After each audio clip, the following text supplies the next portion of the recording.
Chapter 441, Win or Lose, Part 1.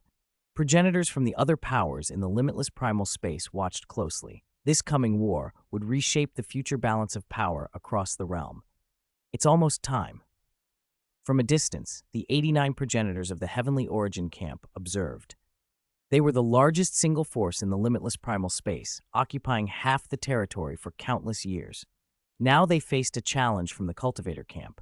Only 8 lords, but those 8 directly controlled the Southern River Territory's 1,600 world clusters and were pushing to expand. The Heavenly Origin Camp was furious. For their common interests, they had to go all out. The progenitors arrived across vast space-time, killing intent blazing. The illusory figure of the infinite serpent ancestor filled the void. No pleasantries, just an immediate strike aimed at annihilating the 8 lords of the Cultivator Camp. Space warped and roared. The space-time manipulations of the Mother of Space-Time and the infinite serpent ancestor clashed with the Starlight Lord's control. A huge formation quietly hummed into operation, and for a moment it seemed the entire world favored the Starlight Lord. In space-time manipulation, the cultivators have the advantage. The Mother of Space-Time and the infinite serpent ancestor admitted. Their gap had not been so wide in previous encounters. Yuan's formation is influencing the world, the Mother of Space-Time transmitted. All the progenitors moved at once.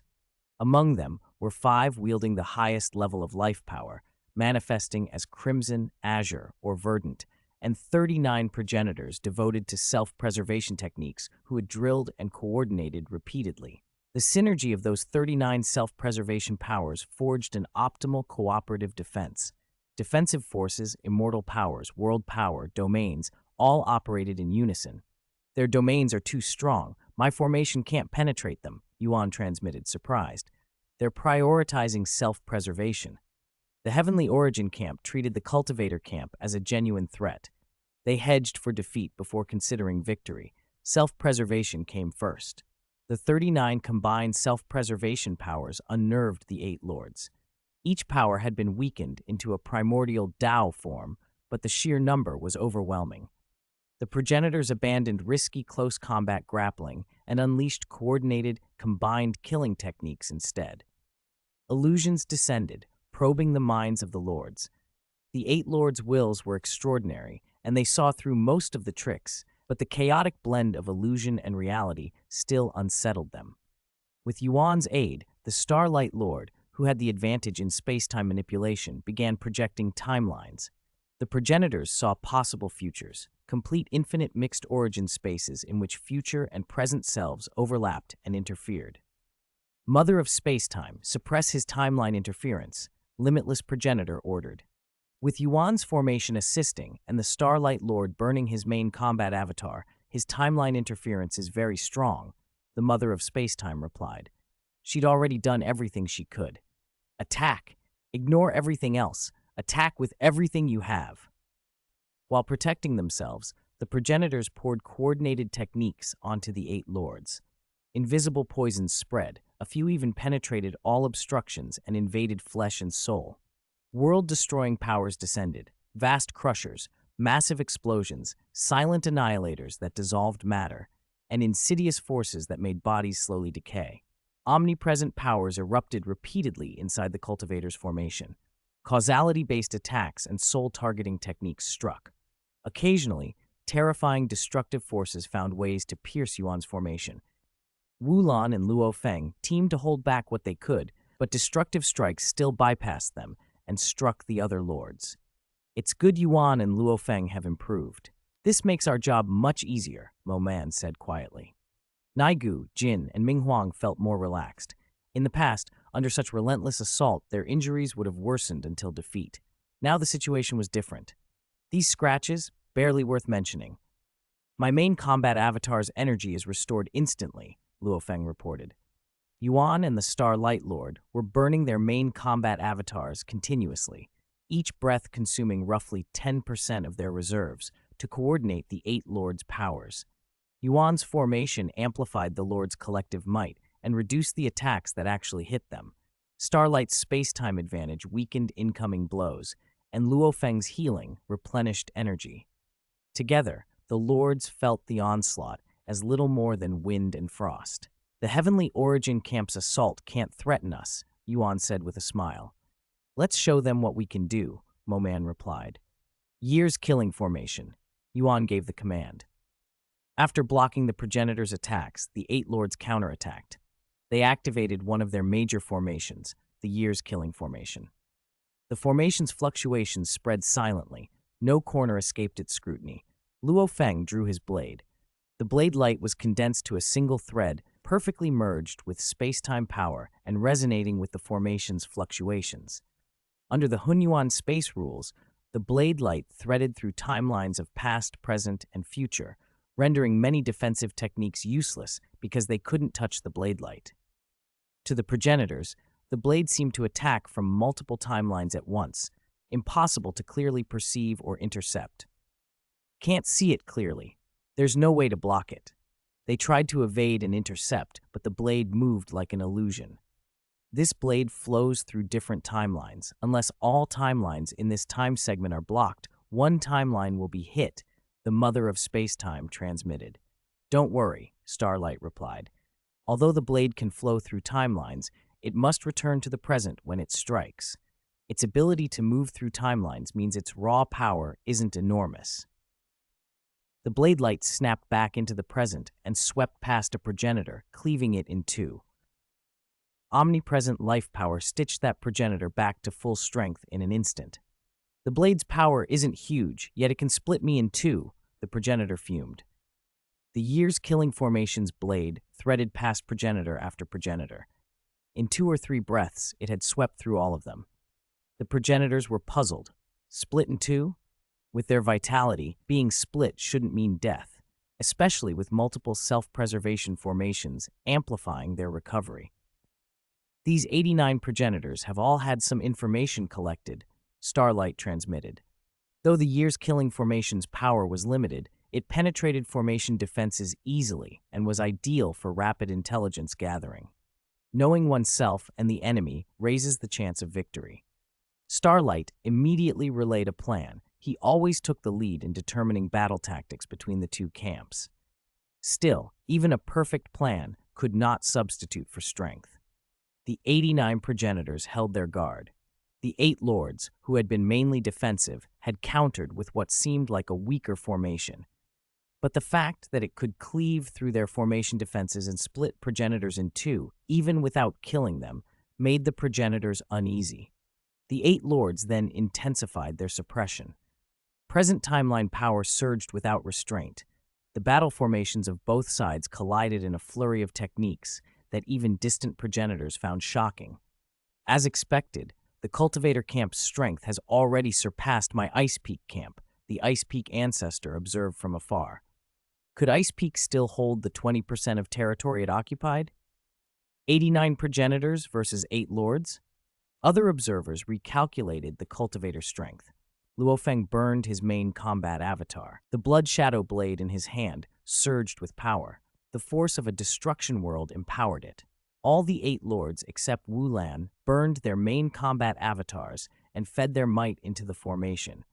Their combined power focused into the single, sharp blood shadow blade in Luo Feng's hand, a blade that could cleave all matter and energy.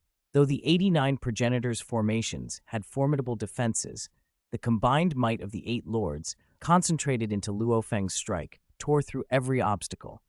Dozens of highest-level cooperative powers could not stop that single blow. The blade light streaked to Dark Peng Ancestor, who had been enveloped in layers of formations. The moment it struck, destructive fluctuations erupted through Dark Peng Ancestor's body. Lightning, severed life, annihilating forces. Even the layered self-preservation formations that tried to save him were overwhelmed. Dark Peng Ancestor had been identified by the cultivators as the progenitor most vulnerable to the Year's killing formation. When the blade struck, countless powers detonated together, annihilating his hidden life core. His corpse was swept away by space-time. Dark Peng Ancestor was killed in battle. The Heavenly Origin camp's count dropped from 89 progenitors to 88. The loss shocked those progenitors and stunned other observing forces. Even the 9 emperors found it hard to accept. Chapter 442, Win or Lose, Part 2. In a decisive engagement, it was only natural to send progenitors capable of fighting. Of the 89 progenitors summoned this time, 39 were adept at self-preservation, quite a large number. The other 50 specialized in offense and largely depended on their companions for protection. The Eight Lords' opening strike killed one of the easiest targets and threw the Heavenly Origin camp into disarray. Dark Peng Ancestor, dead in an instant. Who would be next? Our formation's protective capability isn't complete, some progenitors warned in transmission. Infinite Serpent Ancestor felt his heart tremble. When these progenitors were summoned, they had been assured the battle formation's defenses, especially its self-preservation, were strong. Only on that promise had they agreed to take part. Sudden deaths, one after another, would split the summoned ranks. We can't stall. Use the killing moves now. Infinite Serpent Ancestor barked. Normally, wars between great camps could drag on for hundreds or thousands of eras.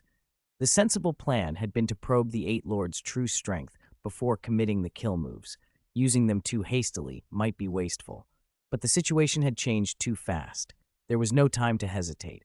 In a blink, Infinite Serpent Ancestor became a colossal phantom, utterly ethereal and unstoppable, his enormous form sweeping over all the progenitors and over the Eight Lords. Then the ethereal Infinite Serpent Ancestor solidified. His massive serpent body coiled around Yuan, trapping him inside the beast's belly. First ethereal, then solid, this was one of Infinite Serpent Ancestor's signature killing techniques. In the limitless primal space, only a few could escape such a trap. Luo Feng and the other 7 lords tightened their expressions. Yuan had been trapped inside the serpent's body, and a terrifying fluctuation erupted from within that corpse of a god. "Boundless light, boundless might," came the cry. The attack was a joint killing move by Infinite Serpent Ancestor and Boundless Light. Boundless Light had broken through to Undying and learned an explosive technique akin to Luo Feng's Source Great Destruction, an annihilating burst only an Undying could perform. He was omnipresent. With Infinite Serpent Ancestor's body not blocking him, Boundless Light instantly manifested inside the serpent near Yuan. He became a blinding radiance that shredded everything at point-blank range. Even the formation was torn to pieces. Yuan's body was shattered and annihilated. The Heavenly Origin camp had long understood the Cultivator camp's weak points. Yuan, Luo Feng, and Xing Mang. Yuan the first priority. Remove Yuan, and their command and coordination would collapse. Without Luo Feng, their threat would drop drastically. The 9 Emperors' plan, then, had been clear. With Yuan's body annihilated, the other progenitors' offensive formations swept across the battlefield. But as Yuan's main form was destroyed, a wisp of his thought had already transformed into a faint clone beside Luo Feng. It grew rapidly, fed by Luo Feng's support. While the main battle body was obliterated, this weak clone surged to 30 or 40% of Yuan's reserves and burned power to maintain the formation. Though the formation was weakened, Wu Lan, Luo Feng, and Xing Mang steadied it long enough for Yuan's clone to recover quickly. The progenitors in the Heavenly Origin camp shivered. Yuan's clone had grown to near main battle strength astonishingly fast. Yuan, Luo Feng, and Xing Mang were the pillars of the Cultivator camp, in that order. They had targeted Yuan because he seemed the most vulnerable. Second strike, the 8 lords seized the moment. With the aid of his companions, Luo Feng wielded his blade and cleaved through the progenitor's formation. An initial progenitor tried to use his massive body as a shield, but Luo Feng could not be stalled. The giant sphere moved sluggishly and could not stop the blade. Another progenitor, Devouring Wind Progenitor, was struck. His power had fragmented into hundreds of millions of strands, tiny winds that could flee and allow him to endure. But an invisible wave extinguished 99% of those strands. Immediately, thunder, annihilation, space-time, and life-severing forces converged and wiped out every escaping wind. Not a single strand survived. The Lord's Year's killing array had ranked Devouring Wind Progenitor's self-preservation as weak. The combined attack of the Lords confirmed it. He was annihilated in one move. No other progenitors could reach him in time. Panic rippled through the camp. Devouring Wind Progenitor is dead too. Third strike. The Lords pressed on mercilessly. The third strike failed. The progenitor's life tenacity held just long enough for 5 high-level life forces to save him. With those salvations, he began to grow stronger again. The 4th strike succeeded. The 5th failed. The 8 lords unleashed 8 consecutive strikes, each slicing through layers of defensive formations. Though the safeguards absorbed much of the power, the residual blade light remained terrifying. In the end, 3 progenitors in that group were killed. "We underestimated Luo Feng's blade," murmured Mother of Spacetime. "We had 39 progenitors with varied self-preservation cooperating, and his blade still cut through." Annihilation Ancestor, always sensitive to death's presence, transmitted, "His blade feels like an incarnation of the abyss of destruction." The initial progenitor, who alone in the limitless primal space could cross the wall of fire hell and withstand every flame there, also felt a trace of threat from Luo Feng's sword. "His blade can break through formation obstacles and strike a progenitor's body," someone said. "If he learns more about our formation, more of our progenitors could die." The 9 emperors understood the risk. In the initial skirmish, neither side fully knew the other's formations, yet 3 progenitors had died. If the fight continued, 2 or 3 more might fall. "Is there any certainty of breaking their formation?" Boundless Light asked. "No hope," Mother of Spacetime replied. "Even if a lord is severely injured, Luo Feng can quickly restore their companion's clone to full strength." Both sides suddenly withdrew a little, retracting their powers. The 9 emperors took the forefront of the pullback, and the 8 lords likewise eased their attack. The temporary ceasefire drew murmurs from distant observers. "The Heavenly Origin camp lost this exchange," the onlookers concluded. "Not a total loss. The 3 who died had weak self-preservation. The remaining 86 are still formidable, and the Heavenly Origin camp has over 30 progenitors who didn't take part. But most of those unused progenitors are weaker," others countered. No matter the spin, in this opening clash, the cultivator camp had gained the initiative. The 9 emperors and their progenitors faced the 8 lords for a calm standstill. "Infinite Serpent Ancestor to Cultivator Camp's 8 lords," Infinite Serpent Ancestor rumbled. "Tell us, what do you want? Forcibly taking the southern river territory wasn't enough. You still aim to expand." "This territory is 2/10 of the limitless primal space," Yuan replied. "Even without the southern river, you still control 4/10, twice ours." Giant God Emperor, who had long advocated caution but also kindled the Giant God clan's demand for resources, stepped forward. "We have over 100 progenitors and countless world-level Hunyuan and high-level origin life. You cultivators have only 8 lords and very few world levels and high levels. You don't need so much. Why press us? I can decide to cede the Southern River territory to you." He said to Yuan, "But you must promise never to expand further." Infinite Serpent Ancestor, Emberfire Ancestor, and the others fell silent. This concession fit their contingency. If they could not win, they would give up the Southern River. Yuan, Luo Feng, Xingmong, and the others exchanged glances. "Make us promise never to expand." Yuan shook his head. "At least promise not to invade our Heavenly Origin camp again," Giant God Emperor corrected. "We can't control what you do with the Ice Peak camp or others." Yuan's expression was calm. "In the endless years to come, our cultivator camp may produce a 9th, a 10th lord or more," he said. "You ask us to promise never to expand toward you based on a single Southern River territory that you want us to cede? You would use our land to force our vow." "What do you want?"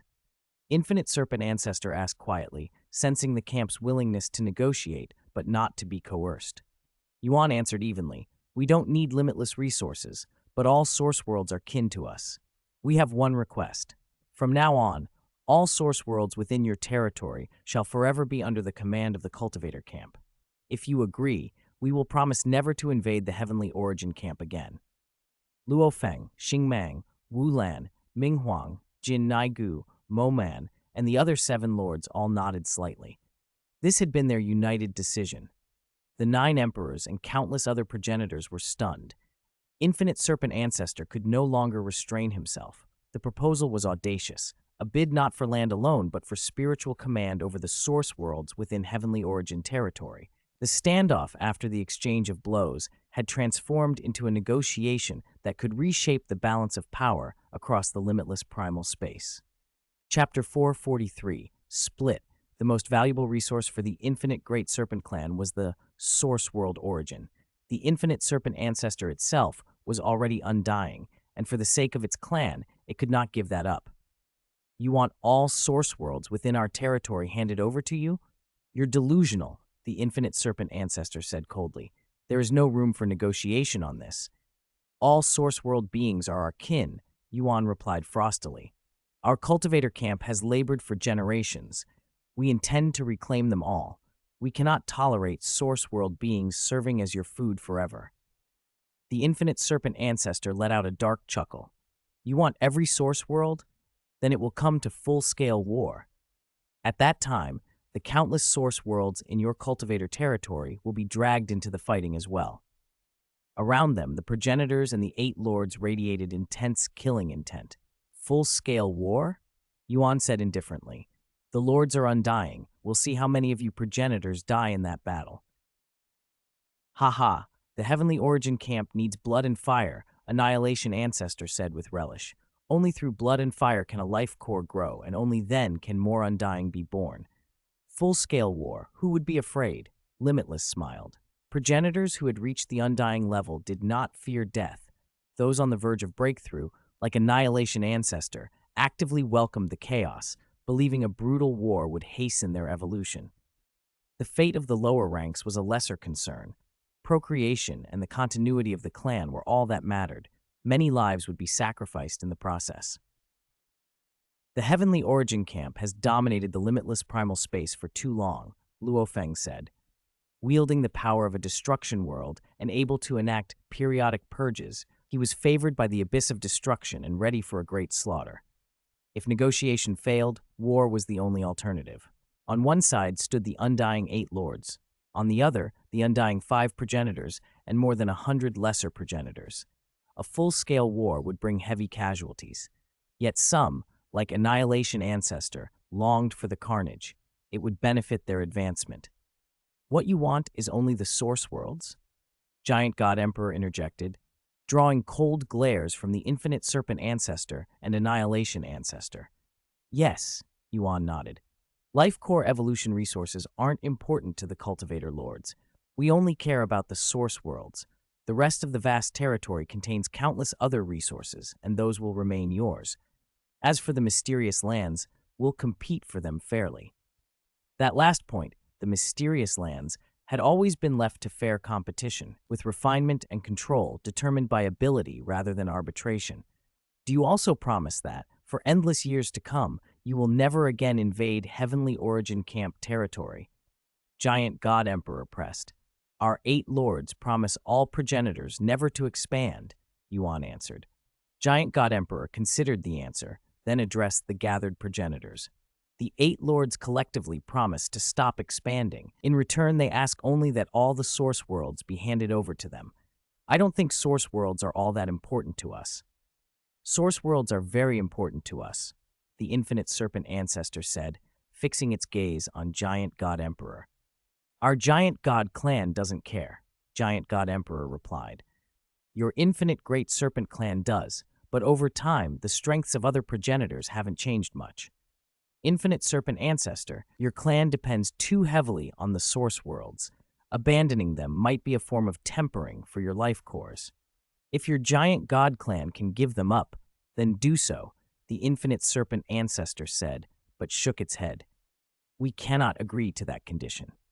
The Infinite Great Serpent clan had a much higher proportion of world-level progenitors than most clans because they absorbed Source World origin. To give it up would drastically reduce their future ability to produce new progenitors. Many clans don't truly need Source Worlds, Giant God Emperor added, glancing behind him. Among the 86 progenitors here, I believe many do not care about Source World origin.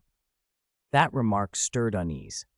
Those progenitors had assumed the Cultivator camp sought to expand beyond the Southern River territory and threaten others' survival. They had been united by that shared fear. But now the 8 lords had publicly promised never to expand, an oath not given privately by one lord, but pledged openly by all 8. The Cultivator lords also lacked life cores, which made the promise more credible. If they truly would not expand, Why die fighting for source worlds that were only a bonus for clan growth? The giant god emperor makes a point, the initial progenitor, who had been silent, said suddenly. Your infinite great serpent clan has always relied on the source world origin. Perhaps breaking away from it is another form of tempering for your life cores. Even the infinite serpent ancestor could sense the division. Among the 9 emperors, giant god emperor, primal chaos beast ancestor, and black tide ancestor sided together. The initial progenitor and mother of space-time leaned neutral. Limitless, now undying, alone and without a clan, no longer took the infinite serpent ancestor's side as before. Are we just going to stand down in the face of the cultivator camp? Annihilation ancestor demanded. If we don't need the source world origin, why die over source worlds? Yes, if the cultivator camp promises never to expand, why fight them? Progenitors communicated by telepathy. The 9 emperors were already split into factions, and the rest were fragmented as well. Many of the progenitors who might join the war could die. They were not willing to risk everything for resources they didn't need. The 8 lords watched as the Heavenly Origin camp fractured internally. Although they could sense telepathic exchange, they could not hear the content, only guess at its tenor. They're arguing, Mo-Man observed. This is to be expected, Xingmang said. Then Limitless spoke. 8 lords, we must discuss your demands thoroughly within our ranks and consult some progenitors who did not participate in the battle. Let us postpone the final decision for 1 era. After 1 era, our Heavenly Origin camp will give you a definitive answer. All right, we will await your reply, Yuan said. For the Heavenly Origin camp to concede all its source worlds, it would need internal unanimity. Let's go. Led by Mother of Space-Time, the progenitors stepped into a shimmering space-time tunnel and departed. As they traveled through it, the divide within their camp deepened. Giant God Emperor, are you really unwilling to fight? The infinite serpent ancestor transmitted. We must unite. As long as the cultivator camp keeps its promise, my giant god clan will not join the war, Giant God Emperor transmitted back. Not only us, many other progenitors are unwilling. Nearly half of them don't need the source world origin and won't risk their lives for it. The infinite serpent ancestor sighed inwardly. There is 1 era until the final negotiation, Giant God Emperor added. You should try to find another solution. If you cannot, after 1 era, I and many progenitors under me will accept the cultivator camp's conditions. Even powerful as it was, the infinite serpent ancestor could not coerce Giant God Emperor's faction, which had the backing of nearly half the progenitors. The cultivator camp's refusal to expand had diffused much of the hostility. In the Southern River Territory, Yuan surveyed the aftermath. We've achieved our objective. We demonstrated our strength across the limitless primal space. Even the Heavenly Origin camp lost 3 progenitors confronting us, he said. We can use this momentum to negotiate with the other powers. War to seize the source worlds was a last resort. There were still over 20 undying existences. Even if they temporarily occupied some source worlds, the undying could retaliate. Negotiation was a far better option. I'll leave negotiation to you, Xingmang, Yuan said. Elder brother Yuan, younger brother Luo Feng, the 3 of us should send avatars to visit the major forces, Xingmang replied. With a thought, they could condense weak avatars to travel to the territories of weaker forces and meet their progenitors. To negotiate with the Ice Peak camp, however, all 8 of our main battle avatars must go, Xingmang added. The Ice Peak camp, while weaker than the Heavenly Origin camp overall, was led by 12 undying. They feared war no more than anyone else. Losing meant little to an undying. To permanently govern all source worlds in the limitless primal space while facing groups of undying is not easy, Xingmang said. Even with his ability to traverse countless possible futures, he knew no solution would be perfect. Some enemies, like Mo Gus, undying, solitary, and devouring the souls of countless beings, would remain irreconcilable and destined to be lifelong foes of the cultivator camp. We'll settle what we can by negotiation, Yuan said. The fewer opponents they faced, the less trouble in the future. Whoosh! Whoosh! The main battle avatars of the 8 lords set out together for the Ice Peak camp's territory, while the weaker avatars of Luo Feng, Yuan, and Xingmang descended upon the territories of various lesser powers, visiting progenitors one by one and beginning a series of negotiations. Chapter 444.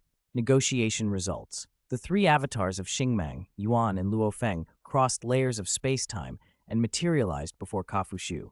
There are many weak forces, and most of them are easy to negotiate with, Xingmang said calmly. We control 3 of the top 4 seats in the limitless primal space. Luo Feng is absolutely number 1. With that kind of clout, how many progenitors short of undying would dare oppose them? Yuan nodded. The ones we have to handle carefully are the undying existences. Among the weaker forces, there are only 5 undying: Hermit, Mo Gus, Devil Ruins, Kafu Xiu, and Yu Huang. Hermit's true body can't be found, and he holds no territory. Mo Gus is our mortal enemy, hidden among countless lives and souls, and likewise holds no territory. For now, we need to deal with Kafu Xiu, Devil Ruins, and Yu Huang. Luo Feng smiled. Yu Huang has ties, the Yu Realm clan. They're not keen on source world origins, so they should be relatively easy to negotiate with. The real problems are Kafu Xiu and Devil Ruins. Both live solitary lives and have no attachments, Xingmang said, and precisely because of that, we must be careful. They could turn hostile at any moment. They arrived at Kafu Xiu's domain, a brilliant cloud cluster whose resident claiming made the surrounding 39 world clusters his territory. No other force dared infiltrate those clusters. The countless skyborn mixed-source lives that proliferated there all owed allegiance to Kafu Xiu. He didn't concern himself with them much, but they remained loyal. After all, they needed a progenitor's protection to survive. A booming laugh rang out as Kafu Xiu stepped from the clouds and regarded Luo Feng and the others with a smile. My friend Luo Feng, what brings you? Xingmang and Yuan as well? Kafu Xiu, I've come to ask a favor, Luo Feng said pleasantly, then explained the situation in detail. Yuan and Xingmang were silent. Luo Feng had the closest ties to Kafu Xiu. When Luo Feng finished, he added, the beings of the source worlds are our fellow cultivator lords. Even if we don't need other resources, we must find a way to reclaim all the source worlds. If we can't do it now, future lords will continue the struggle. Kafu Xiu sighed. I envy you, companions, clansmen. I was born alone. Then more practically, as for your request, it's small. From now on, all world-level Hunyuan lives under my command are forbidden from devouring source worlds. Those who disobey shall die. Kafu Xiu's command echoed through the minds of the thousands of world-level Hunyuan lives in his territory. Terrified, they complied without question. Kafu Xiu protected them from outside predation, and when he issued an order, none of them dared disobey. In public, he was stubborn and aloof, but his friendship with Luo Feng made this easy. Done, Kafu Xiu said with a grin. Thank you, Luo Feng replied. I owe you one. It's nothing, Kafu Xiu waved, but once your cultivator camp finishes this busy period, I do have a favor to ask. Accompany me through the 34th layer of the Abyss of Destruction. I want to broaden my horizons. Devil Ruins, present nearby and much attuned to the Abyss of Destruction, had no objection to forbidding his subordinates from devouring source worlds. All right, Luo Feng agreed. Devil Ruins had long felt a connection to the Abyss but had never earned its true recognition. As the controller of a deep layer, Devil Ruins wanted Luo Feng's help exploring it. Yu Huang was also easy to persuade. I'll agree, but your cultivator camp must promise that if the Yu Realm clan faces a crisis in the future, you will come to our aid. We promise, Yuan said. If you encounter a crisis, all 8 of our lords will assist. Satisfied, Yu Huang accepted.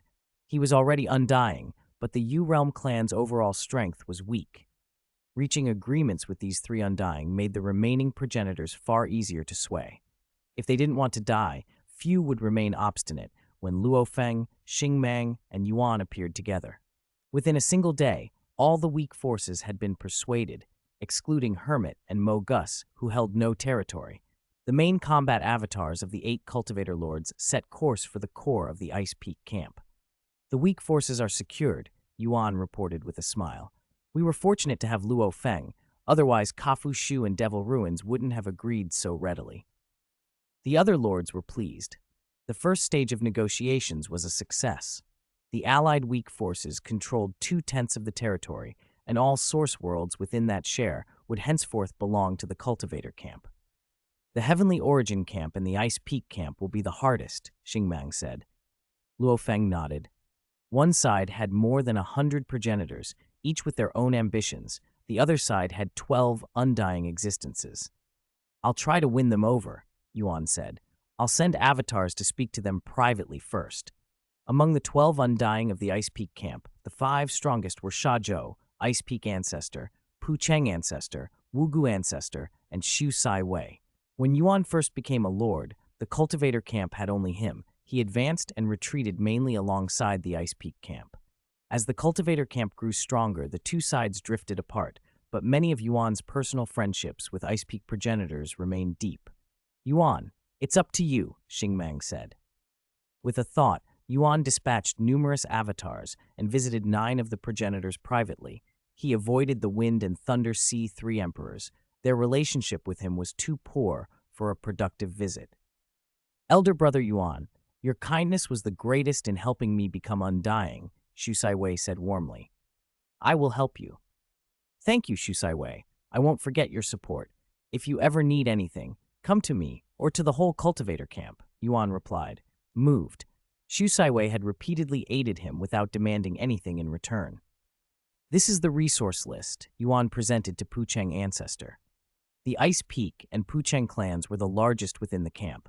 Pu Cheng, long undying, cared most about his clan's future. "Besides these resources," Pu Cheng ancestor said with a smile, "I want your cultivator camp to agree that Lord Luo Feng will help me explore a certain mysterious place someday." Yuan hesitated a moment. "Luo Feng has already agreed," he said. "Then it's settled," Pu Cheng said, satisfied. The cultivator camp had less need for life core resources than Pu Cheng did. For him, the resource bundle was more valuable than any single source world. Yuan returned to the others. "Of the 9 I privately visited, 4 have agreed, but Ice Peak ancestor and Sha Zhou are making demands." "Sha Zhou wants a destruction fruit," Yuan told Luo Feng. "If we give her one, Ice Peak and the rest might accept our terms. If not, they won't cede their source worlds." Xingmang frowned. "Giving her a destruction fruit is pointless. From what I've observed, if Sha Zhou accepts the fruit, she won't keep her word. Ice Peak ancestor will deliberately fall out with her, gather some undying like Infinite Serpent ancestor, and Sha Zhou will use that chaos to demand a second destruction fruit." Yuan knew Sha Zhou well enough to agree. She was reclusive and answered to no one but Ice Peak ancestor, and she might even attack the cultivator camp later. "Yuan, your private negotiations have been excellent," Xingmang said. "Excluding the Wind and Thunder C3, you've secured 4 of 9. That divides the Ice Peak camp and limits their capacity to unite against us. The Heavenly Origin camp will only be partially opposed to us," Luo Feng added. Xingmang's eyes grew cold. "In the end, it will come down to slaughter. Especially those who haven't reached undying. If they involve themselves, kill them if possible. Only through decisive bloodletting can we sufficiently weaken the opposing forces. Once their strength is diminished, Infinite Serpent ancestor, Ice Peak ancestor, and the rest will have no choice but to endure." The others nodded in agreement. Suddenly a thought descended upon them. "8 lords, you need not come. We already know your objective, but we must discuss this matter internally. After one epoch, we will give you an answer." The 8 lords exchanged glances and Yuan replied, "Very well, we'll await your reply." "One epoch for the Heavenly Origin camp too?" Naigu asked, frowning. "Let's wait," Xingmeng said. "During this epoch, we must be vigilant, guard against them combining forces." "I, for one, hope they can be forced to join hands in this era," Lord Mo Man said coldly. "Whether it's the Heavenly Origin camp or the Ice Peak camp, there are elements opposed to us. If those opposing forces don't suffer a great slaughter now, they'll rise against us again and again in the ages to come," he continued. "If we can finish it all in one blow, completely crush their opposition, that would be best." Luo Feng, Yuan, and the other lords nodded. To ultimately rule every source world inside the limitless primal space meant inevitable resistance. Luo Feng and the others would show no mercy to any opposing factions. They would cut them down without pity. "There's over a 70% chance they'll act within this era," Xingmang reported. "Victory draws near," Yuan laughed. From the day he became a lord, Yuan had wanted to bring more and more source worlds under his protection. He had left his mark and his influence across countless source worlds. The day of substantive rule over all source worlds was approaching. Fervor burned in him. "We've held an alliance with the Ice Peak camp for a long time," Jin sneered as the second-born lord. "And what did it earn us? The Ice Peak ancestor ignored our old friendship and refused to cede source worlds. In this coming slaughter, the Ice Peak ancestor might even side against us." Yuan's eyes darkened. "We stand on the verge of final victory. Anyone who opposes us must be shown no mercy." Luo Feng nodded. "Those who remain enemies at this moment will send them away." Killing intent filled the 8 lords. Whoever blocked the cultivator camp would be cut down. In a grand chamber, the infinite serpent ancestor coiled, eyes cold. "Strength-wise, my heavenly origin camp is no weaker than the cultivator camp. But the 8 lords are undying," he mused. "Even if we defeat them, they recover swiftly and strike again. That is why dozens of progenitors, led by the giant god emperor, accepted the cultivator camp's promise to never expand. In a protracted war, the death toll could be high. Weaker progenitors feared attrition. Our camp is divided, and the Ice Peak camp is split as well," the infinite serpent ancestor thought. Some progenitors across the 2 camps had old friendships and shared intelligence, like the Wind and Thunder C3 emperors, who had a private rapport with him and traded secrets freely. Both major camps were fracturing under the pressure of the 8 lords. The lords' power and their undying nature made many progenitors reluctant to oppose them. A cold voice sounded, drawing the infinite serpent ancestor's attention. A gray-robed figure formed from an invisible force, simultaneously illusory and real. He smiled faintly, but the smile held ice. "Mogus," the infinite serpent ancestor said. Mogus was one of the top 10 powers in the limitless primal space, a master of the highest soul techniques. Before the Starlight Lord rose, Mogus had acted freely. None could threaten him. Mogus's soul artistry was unmatched. "I hear the 8 lords have grown arrogant, negotiating with every force at once, trying to rule all source worlds," Mogus said. "Once they control everything, any attempt to devour source worlds will be hunted down," the infinite serpent ancestor warned. Mogus's aura chilled. He did not desire broader conflict. His path required the devouring of countless souls. Compared to the scarce souls of skyborn mixed source life, the souls of source world beings were immeasurably richer, what Mogus valued most. "I used to feed freely in the limitless primal space," he said coldly. "But the cultivator camp has chased me repeatedly. The Starlight Lord even restrains me. They are my mortal enemies. The 8 lords are undying. None of you can confront them alone," Mogus went on. "But I have a plan." "You have a plan?" the infinite serpent ancestor asked skeptically. In raw soul arts, Mogus ranked supreme. His highest-level soul techniques could daze even undying foes and force them to fight at a fraction of their power. He was terrifying. "I can't do it alone," Mogus admitted. "I need allies. I need Annihilation Ancestor, Qianyan, Xingluo Shizu, the Starnet Progenitor, Wan Chu Long Mu, the 10,000 Tentacle Dragon Mother, the Dream Demon Ancestor, and the Dream Weaver. In soul prowess, these 6 are second only to me. Together, we can weave an unprecedented illusion." "An illusion?" The infinite serpent ancestor was unconvinced. Would an illusion hold against the 8 lords? "The pinnacle of the soul path is more formidable than you imagine," Mogus replied with disdain for lesser talents. "I've studied the cultivator camp's minds for countless years. This illusion will strike at their most important weakness." "Who is your target?" the infinite serpent ancestor asked. "Yuan," Mogus said. "I know Yuan intimately. He has poured decades of cultivation and devotion into the cultivator camp. He cares deeply for the source worlds he's bound to. My illusion will ensnare him, trap him inside his mind. If it works, Yuan will be unable to participate in the war," Mogus said confidently. "At best, he'll only be able to exert 1 or 2/10 of his strength." The infinite serpent ancestor brightened. Yuan's formations amplified the 8 lords' overall power. With Yuan crippled, the remaining 7 would lose much of their coordinated strength. "How long could the effect last?" he asked. "It might be permanent." Mogus replied. "Are 6 helpers enough?" the infinite serpent ancestor pressed. "There are other progenitors skilled in mental techniques." "Those lesser ones aren't needed," Mogus scoffed. "These 6 are scattered among the Heavenly Origin camp, the Ice Peak camp, and some weaker forces. How to recruit them is up to you." Leave it to me, the infinite serpent ancestor said. 3 of the 6 were already in his camp. He was confident he could persuade the others. One more thing, Mogus said. I need life to recover my strength. How much life? The infinite serpent ancestor asked. Not much, Mogus grinned. The souls of 10,000 world-level Hunyuan life, or 1 trillion high-level origin life.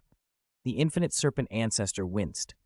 World-level Hunyuan life were core members of their species and protected by progenitors. Capturing 10,000 of them would cause outrage. 1 trillion high-level origin life was a staggering number as well.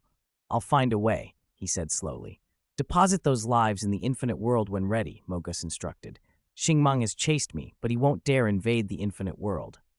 Good, the infinite serpent ancestor agreed. On a vast, frozen plain, the Ice Peak ancestor stood amid an endless chill, anger unspent. Pu Cheng dares oppose me again and again, he roared. 16 progenitors in the Ice Peak camp resisted his command. Pu Cheng and the 4 undying he led, plus 12 ordinary progenitors who refused to make enemies of the cultivator camp. Xu Saiwei, too, favors the cultivator camp, the Ice Peak ancestor fumed. He wanted to marshal the entire camp with the Heavenly Origin camp and seize absolute advantage, but 12 progenitors stood against him. Your camp isn't wholly obedient either. A thought transformed into a great snake and observed him. You're no better than I, the Ice Peak ancestor replied coldly. The infinite serpent ancestor shared Mogus's plan and all the details. The Ice Peak ancestor's eyes lit at the prospect. If Yuan is trapped, the 7 remaining lords will weaken greatly. Dream Demon Ancestor is from your camp. You're to invite him, the infinite serpent ancestor said. I'll handle Wan Chu Long Mu and the Dreamweaver. The Heavenly Origin camp numbered over 120 progenitors to the Ice Peak camp's 38, an advantage in recruiting and persuasion. There's a problem, the infinite serpent ancestor added. Mogus has been chased by Xingmang for too long. He's weak and must devour countless souls to recover. 10,000 world-level Hunyuan life is unthinkable. It would provoke fury. We should aim for 1 trillion high-level origin life instead.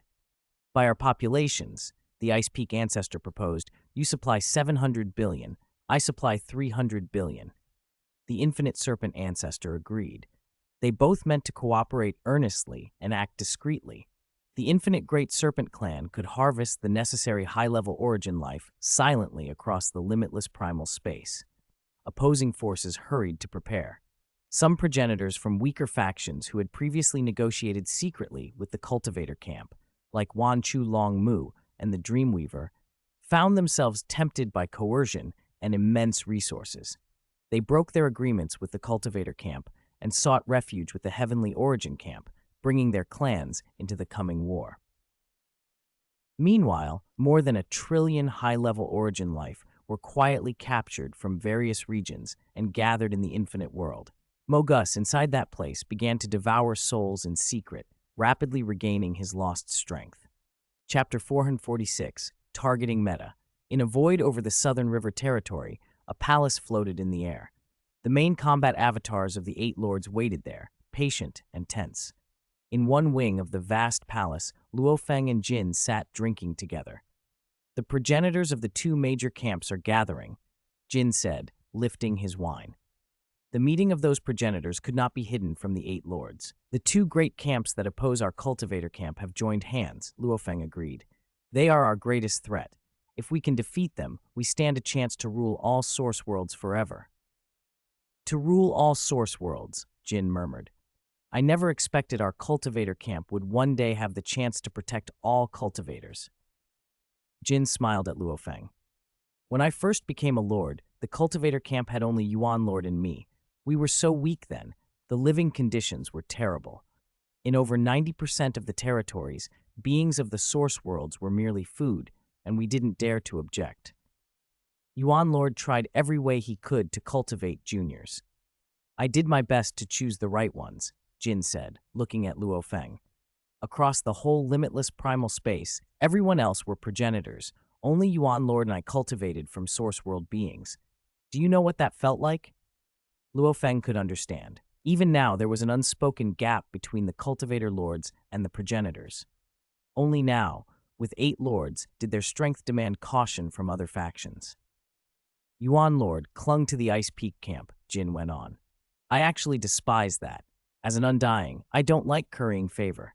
But Yuan Lord sought friends earnestly, and he dragged me along to fight for the Ice Peak camp.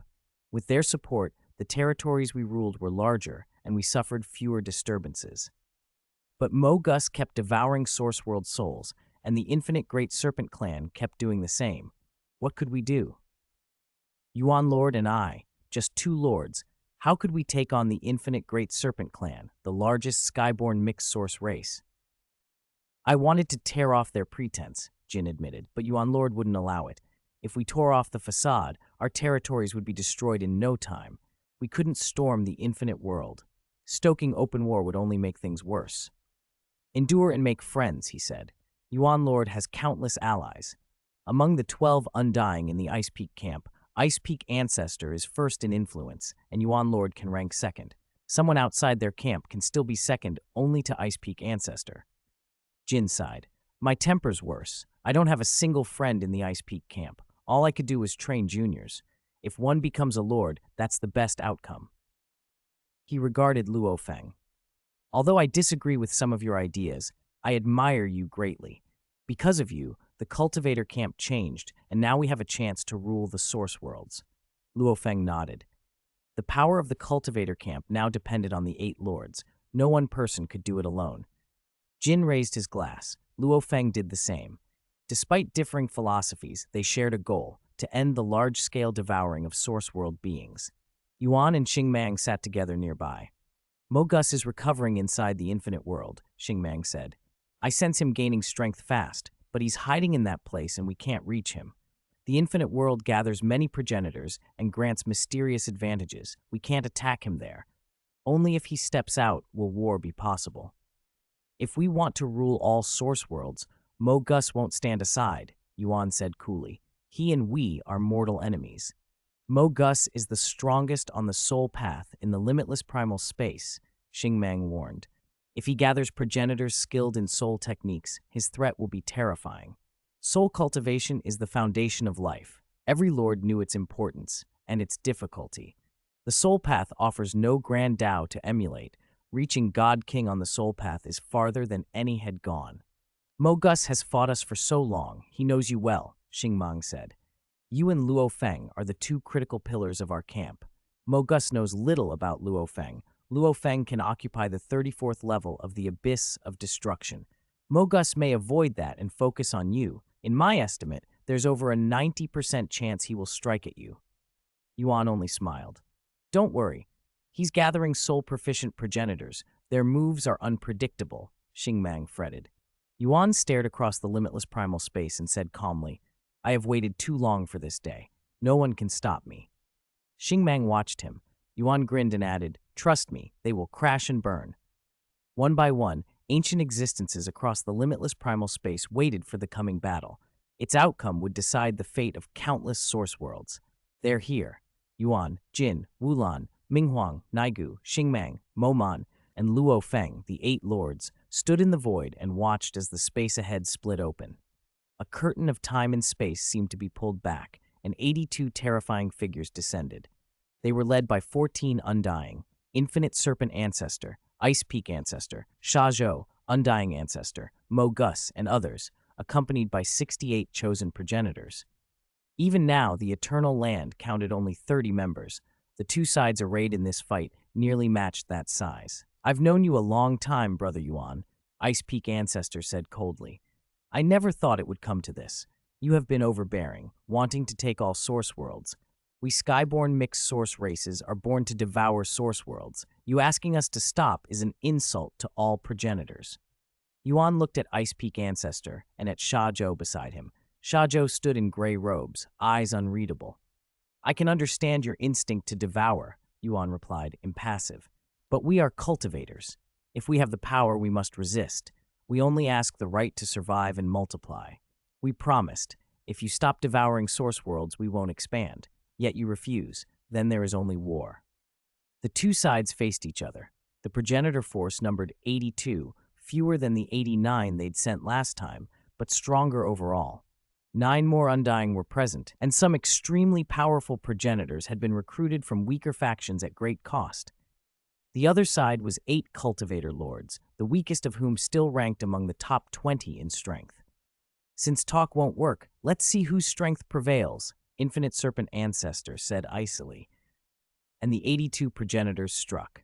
They unleashed complex defensive and life-preserving formations. The 3 emperors of the Wind and Thunder Sea were woven into those formations. Though their frontal power was lower among the Undying, their life-saving and regenerative capabilities were immense. Few progenitors could suppress them. Moman Lord could only grind at them temporarily. They would regenerate and reconstitute. At this moment, those 3 were part of a much larger formation, and the formation's profundity was terrifying. Amid the overwhelming assault, Mogus led a special vanguard, the Annihilation Ancestor, Qianyan Ancestor, Xingluo Shizu, Starnet Progenitor, Wan Chulong Mu, 10,000 Tentacle Dragon Mother, Dream Demon Ancestor, and Dream Weaver. On the Soul Path, Mogus stood alone at the top. The other 6 were only next to him in power. These 7 had not combined forces in ages, but now, facing the 8 lords, they attacked together. A silent, unstoppable soul move, Buzz, swept forth and enveloped Yuan. It struck directly at him. Yuan, who had been directing the formation and coordinating the other lord's powers, went blank as the move hit. He instantly let go of control of the formation. "What's happening?" Wulan cried, alarmed. "Not good!" Luo Feng and the other lords felt a chill run through them. Each lord excelled at different Daos. None could perfectly harmonize them all. Without Yuan, their coordination unraveled. They became like loose sand, able only to perform basic teamwork. The battle formation's strength decayed to roughly 30% of its original power. Rumbles echoed as the onslaught intensified. Luo Feng and his comrades, who had begun the battle with confidence, now felt unbearable pressure. The formation teetered on the brink of collapse. "Damn!" Wulan fought at the front to hold back the tide, but without the formation's coordination, too many attacks slipped past him. Luo Feng's black robe, stitched with red threads that traced ancient patterns, a weave of Blood Crane territory power and Destruction World force, flapped as he tried to help, but some progenitor techniques were too elusive to intercept. "Xing Mang, what do we do?" Moman Lord called anxiously, his aura flaring to blunt the enemy's strikes again and again. Even at his depth, the combined might of 82 progenitors was absolute suppression. "Xing Mang, what do we do?" Jin transmitted, panic sharp in his voice. Xing Mang watched branching futures, searching for a way out. Boom! Luo Feng's main combat avatar ignited. He unleashed his blade technique, but this time the blade was entirely defensive. "Take you on and retreat with everything you've got," Xing Mang decided. "We can't hold. We must survive until Yuan regains consciousness, or we're finished." Luo Feng could augment his companions, letting them use forbidden moves and lending his own strength. He could double the formation's power. Yuan's Primal Chaos Rule Operation Dao, however, increased the formation by 3 to 4 times. Without Yuan, the lords simply could not stand. "Go!" Luo Feng's avatar flared, his terrifying aura sweeping across his allies. The 6, Xing Mang, Moman, Minghuang, Jin, Naigu, and Wu Lan, synchronized with Luo Feng. In an instant, the lords coalesced into a single blade, Luo Feng's Blood Shadow Blade as the edge. They tore the sky open, slashing through obstacles and trying to split their way clear. "Trying to leave?" the progenitors sneered. On the progenitor side, void power, infinite world force, space-time control, limitlessly cold ice power, void ocean might, dark cloud suppression. Over 20 of the highest level powers converged. All were masters of obstruction. They bound, blocked, and closed off Luo Feng and his companions from escape. Chapter 444, External Appearance. Luo Feng's Blood Shadow Blade cut through matter and energy alike.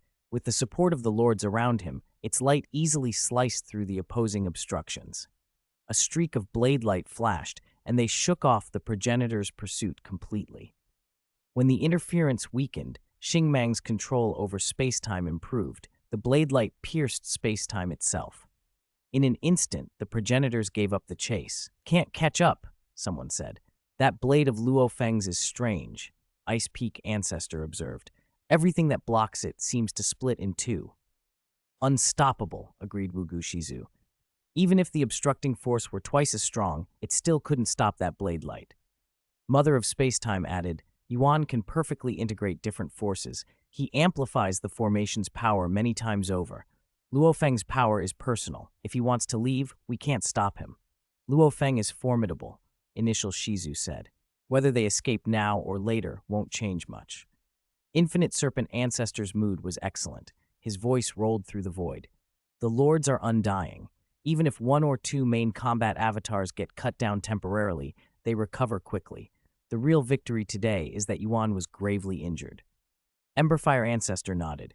Yuan has lost all contact with the outside world. He's completely defenseless. That's why Luo Feng and the others fled instead of standing and fighting. He's completely trapped. This technique works well, Mogus chuckled. The progenitors felt relief, but their unease about Mogus grew. With supreme soul power and the aid of 6 allies, he had managed to savage Yuan's mind. Could other progenitors endure such a soul assault? He should recover in time, right? Ice Peak Ancestor asked, glancing at Mogus. Shazhou narrowed his eyes. Mogus replied confidently, I expected him to retain a sliver of lucidity and fight at 1 or 2/10 strength. The result was better than expected. He has totally lost awareness of the outside world. Even if he regains lucidity, he'll always be affected. Always affected? Ice Peak Ancestor, Shazhou, and Infinite Serpent Ancestor exchanged looks. If he can only barely suppress it after a long time, getting back to half strength would be lucky. Mogus's expression stayed cold. An undying existence affected so deeply? Wugu Shizu scoffed. Undying? Mogus surveyed them and said coolly, Who decided you are truly undying? The progenitors were taken aback. Undying. There were accepted standards, a life core fused into a mysterious land's origin, a life core fully integrated into supreme power and manifestable through countless avatars, or lords who grasped the Hunyuan Dao, such that as long as the Dao remained, they did not perish. Those conditions had always meant undying. Undying is what you believe yourselves to be, Mogus went on. But what if someone could destroy a mysterious land? Then controlling one would not grant immortality. What if a power could extinguish every thought and every avatar you scatter through the limitless primal space? No hiding of a life core would save you. If, from the soul's perspective, a cultivator's cognition was erased or false memories implanted, could you still call them undying? He laughed, and the surrounding progenitors were silent. Only I am safe, Mogus said with supreme confidence. I command the highest soul power. No one can touch my soul. My power is dispersed through countless origin lives below progenitor level and among origin lives in source worlds. No one can erase me. Don't be alarmist, Mogus, Ice Peak Ancestor said. Even if Luo Feng projected a trace of power from afar, he couldn't kill a world-level Hunyuan. To extinguish every avatar of a progenitor scattered across the limitless primal space is impossible. Destroy a mysterious land? Refining one is already almost unheard of. Destroying one? I've never heard of it. Though they cooperated with Mogus, most progenitors inwardly disliked him. He had devoured the souls of countless origin lives in source worlds and those of many skyborn mixed source beings. They tolerated him because they could not oppose him. Mogus sneered and showed no pretense of respect. Except for Xing Mang, none of them had the means to restrain him. In his eyes, their so-called undying status had blind spots. Even if Yuan regains lucidity, his strength will be greatly reduced, Infinite Serpent Ancestor declared. The threat posed by the Lords cooperating together will also fall. This battle is already a great victory. Return with me. We'll hold a grand banquet to celebrate, then depart, he ordered. Don't leave separately. Don't let the Lords pick you off individually. Emberfire Ancestor agreed. They planned to travel a few days to get well beyond the Southern River territory before dispersing. Only then would it be safe to split up. For now, splitting was hazardous. One could be overwhelmed in an instant. The progenitors laughed and chatted in high spirits. Observers far away, Giant God Emperor, Primal Chaos Beast Ancestor, Pu Cheng Shizu, Shu Sai Wei, Devil Ruins, Kafu Shu, Yu Huang, Hermit, and others watched and sighed. The progenitors simply outnumbered the cultivator camp and had too many cooperative tactics. With soul techniques aimed at Yuan, he could not fend them all off. Mogus, who hates the cultivator camp, has likely prepared this for a long time, someone murmured. If Yuan could not recover to his peak, the Lord's combined strength would only be a fraction of what it could be. Luo Feng and the others had already fled far, carrying Yuan with them. With Xingmang's mastery of space-time, the progenitor forces could not catch up. The Lords glanced at Yuan. His face was calm, as if sleeping. Brother Yuan is completely trapped. He's lost all sensation of the outside world. Wulan said sadly. We can't help him. Brother Yuan can only rely on himself, Xingmang said. Luo Feng watched in silence. Yuan had always been the camp's most trustworthy figure. Now he had fallen. I believe in Brother Yuan, Jin said, looking at the seemingly sleeping Yuan. We are about to lead all source worlds. No one can stop him. They had no choice but to wait. Yuan's mental world was a battlefield. I'm already a lord, standing at the pinnacle of the limitless primal space. Why should I humble myself? Act directly, one echo of Yuan's mind declared. These lords all owe me. I'm the leader of the cultivator camp. Leaders should take the best. I've given too much. It's time they paid back. Ice Peak has bullied me for years. I'll take it all back, tenfold. Why bother maintaining restraint? Throw it off. True freedom is unbridled.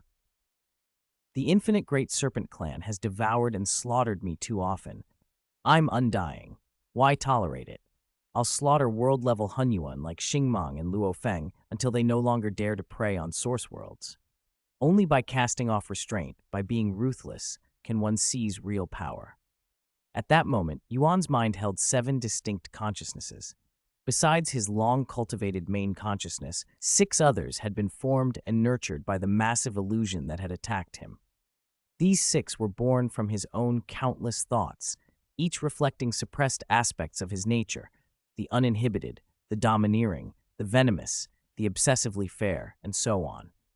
For years, he had tamped them down because of external constraints, but under Mo Gus's assault, they had emerged as individual subconsciousnesses. Each was a part of him, and they naturally vied for control. These aren't flaws, Yuan's main consciousness thought. Having been tempered for ages, it was the most stable and powerful.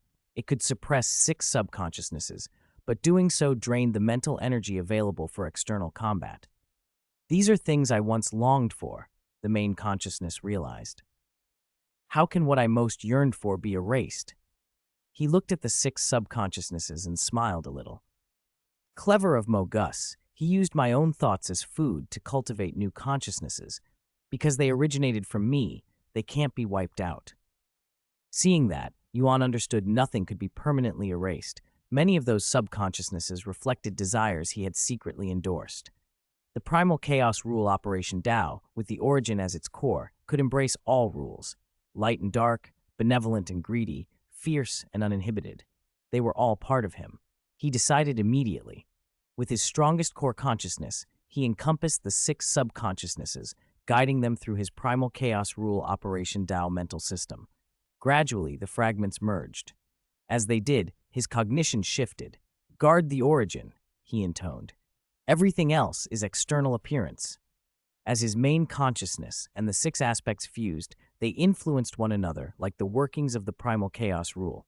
The origin remained immutable, but external forms could change endlessly. Luo Feng and the others felt a shift and watched Yuan's eyes open. Huh? Luo Feng and the others were surprised. Yuan's gaze was different. Once calm, reserved, and genial, his eyes now brimmed with curiosity, a newborn curious about the world. Brother Yuan? Very good, Yuan answered with an exaggerated grin. Better than ever. I should properly thank Mo Gus. He helped me rediscover myself. This is the true me. How interesting. I never realized how wondrous the world could be. They exchanged uneasy looks. This Yuan was not the one they knew. Is your strength affected? Mo Man asked.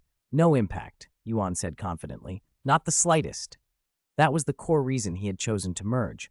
Only by integrating all the subconsciousnesses could he eliminate interference and exert his strength fully. These robes feel too stiff, Yuan muttered, and with a thought their color shifted to bright hues. He kicked off his shoes, wiggled his toes once or twice, and relaxed. The lords stared. Don't be fixated on external appearances, Yuan said lightly. Let's get down to business. The progenitors didn't get far. Let's go kill them. Kill them? Luo Feng and the others fell silent. They had been fleeing only a short while ago. Mo Gus's soul technique is powerful, Yuan said. Earlier, Mogus, Annihilation Ancestor, Qianyan Shizu, Xingluo Shizu, Wanchu Longmu, 10,000 Tentacle Dragon Mother, Dream Demon Shizu, and Dream Weaver, those 7 jointly attacked me. If we fight them again, we must first neutralize that soul threat. Otherwise, it will target Luo Feng and all of you. We must resolve that quickly. Minghuang stared, disapproving. Use our long-range, prearranged strike plans. First, take out the weaker Dream Demon Shizu, then Qianyan, Wanchu, Xingluo, in that order. Kill as many as we can. Yuan laughed. Each one that dies weakens their combined technique. The fewer of them left, the less dangerous the soul assault. Yuan, are you really all right? Jin asked, worried. Never better, Yuan replied. Then let's go, Xingmang said. Luo Feng pushed his concern for Yuan down and joined the others. The lords set out once more in pursuit of the progenitors. The progenitors felt the approach. The lords are coming, someone announced. Has Yuan recovered his strength? Infinite Serpent Ancestor, Ice Peak Ancestor, and the others glanced at Mogus. Impossible, Mogus answered. He was supremely confident. He had misjudged Yuan's current resilience. Yuan's primal chaos rule operation Dao was naturally adept across many domains, and his mental system had been strengthened over time. The Li Yuan art had come from Yuan's casual tinkering. Because he had comprehended the origin system and completed the primal chaos rule operation Dao, his mental consciousness system had grown formidable. For many others, merging disparate consciousnesses would devolve into madness, a suicidal collapse. But Yuan had stabilized his fundamental core. He had learned, guard the origin, everything else is external appearance. Chapter 448, The Power of the Abyss of Destruction. Luo Feng and the 8 lords closed in on the progenitor's position with blistering speed. This is close enough. Yuan's eyes burned with zeal. Execute the curse, kill Tribulation Formation on schedule. At a safe distance, facing the progenitor's heavily nested defenses, the only tactic capable of ignoring all material and energetic barriers was the curse kill Tribulation Formation. That formation pierced every obstruction and struck its target directly. It was a combined maneuver. Luo Feng's blade art severing life, Mo-Man Lord's wave kill, which required burning his main combat avatar, Lord Jin's tribulation annihilation, and Xingmang's space-time devour annihilation, coordinated under Yuan's mastery of formations. Each technique alone had limitations. Even Luo Feng, who had mastered 2 Daos and employed severing life with the Blood Shadow Blade, was not overwhelming. Mo-Man Lord's Wave Dao, however, was uniquely innate and exceptionally hard to block. He could burn his primary avatar to eradicate life waves. In the combined strike, Mo-Man supplied about half the force, Luo Feng 30%, Xingmang 15%, and Jin 5%. With Yuan directing them, their power multiplied more than threefold. Under Yuan's guidance, the formation unfurled like the operation of limitless primal space rules, and a tribulation descended, inscrutable, barely perceptible. The 8 lords watched from afar, breath held. Most of the progenitors, wrapped in layers of defense formations, had no clue what hit them. Only a handful, Mother of Spacetime, Mogus, the Annihilation Ancestor, Shazhou, and fewer than 10 others, felt a ghost of it. They could sense a crisis, but could not pinpoint the exact target. The Dream Demon Progenitor, a hulking, eye-like entity that excelled at crafting illusions and dreamscapes, but was weak in close combat and physically frail, nested well within the formations for protection. The tribulation struck Dream Demon without warning. Layers upon layers of force assaulted it from past and future, attempting to excise it from time itself. Streams of energy erupted inside its life core, tearing at its life force. The combined onslaught was surgical. Dream Demon's vast eye body trembled, then went still. It died. In its final instant, that great orb showed only unwillingness and regret. Using the long-range, formation-ignoring curse-kill tribulation formation, the 8 lords targeted the weakest-bodied progenitor among the 7 who specialized in soul techniques, and took it down in a single stroke. Instantly, the corpse vanished from the battlefield, snatched into other timelines. Confusion and outrage exploded across the progenitor ranks. Dream Demon is dead? How could it die under such heavy formation protection? The progenitors watched, aghast, as Dream Demon's life was severed and its body taken away. Traditionally, techniques that bypass obstacles tend to be weaker in brute force. Mo-Man Lord's methods had been studied in prior wars, They infiltrated and accumulated damage silently. Even burning his avatar, he might only injure a progenitor, never annihilate one. But this time, Luo Feng's severing life provided cutting power, and Yuan's recent breakthrough, his Tao of primal chaos and rule operation, amplified their coordination. Only together could they fell a physically fragile progenitor. The result left many progenitors trembling with shock and fury. Close the distance, they called. Enraged, the progenitors surged, traversing space to strike back. Though the curse-kill tribulation formation had struck from afar, space-time traversal closed the gap in a breath. Mo-Man Lord, having fully burned his main avatar, had been restored with Luo Feng's aid. Mogus fixed his gaze on Yuan, now clad in multicolored robes with his great feet exposed, and sent orders to 5 comrades. Losing Dream Demon weakened their soul tech synergy, but with Mogus leading and 5 progenitors supporting, their soul techniques retained 80 to 90% of potency. They unleashed them instantly, furious to reverse the tide. This time their target was a key cultivator, Luo Feng. Yuan, Xingmang, and Momon exchanged worried looks. Soul techniques were subtle and invasive. That was why they had struck from range first, to erode the progenitor's soul strength by killing Dream Demon. If Luo Feng cracked under soul pressure, the formation's advantage could evaporate. But Luo Feng felt nothing. The combined formation continued to operate flawlessly, resisting every incoming force. Yuan, Moman, and Jin were stunned. One might expect some disturbance after a soul strike, but Luo Feng was completely unaffected. Mo Gus, casting the soul assault, sensed only a strange rebound, a force that made its heart falter. In a trance, Mo Gus glimpsed the abyss of destruction, a distant, ultimate power. A portion of that abyssal force was constantly augmenting Luo Feng. Though Luo Feng possessed only one of 7 fragments of the abyss of destruction, that shard carried incredible properties. It transcended matter, energy, time, causality, and soul lineage. In quality, it reached toward the theoretical limit of limitless primal space. The fragment interfered with observation. Xingmang's attempts to discern Luo Feng's future by scanning timelines had been thwarted by the destruction world's power. When Mo Gus's soul technique collided with that destruction power, visions of the abyss flooded it, killing intent, hatred, grievances, fear, raw, negative emotion cascading over everything. Mo Gus felt the soul attack gnawed down to only 3 or 4/10 of its intended strength. He understood instantly. He has the protection of the abyss of destruction. Even soul force could be obstructed and warped by the destruction world's influence. For Luo Feng, the destruction power acted like armor. The weakened soul onslaught reached him as a mere illusion. His will never wavered. Clear-headed throughout, he watched it pass as if observing a dream. Brother Luo Feng, excellent, stronger than I thought. Ha! Do it again! Yuan laughed, elated. Mo-Man Lord once more burned his main combat avatar fully. The curse-kill tribulation formation struck again. Though sacrificing Mo-Man's avatar loosened some of the Lord's defensive balance, with only him missing the formation still preserved 90% of its defensive integrity, Luo Feng, Yuan, and Xingmang remained the core. On the progenitor side, panic spiraled.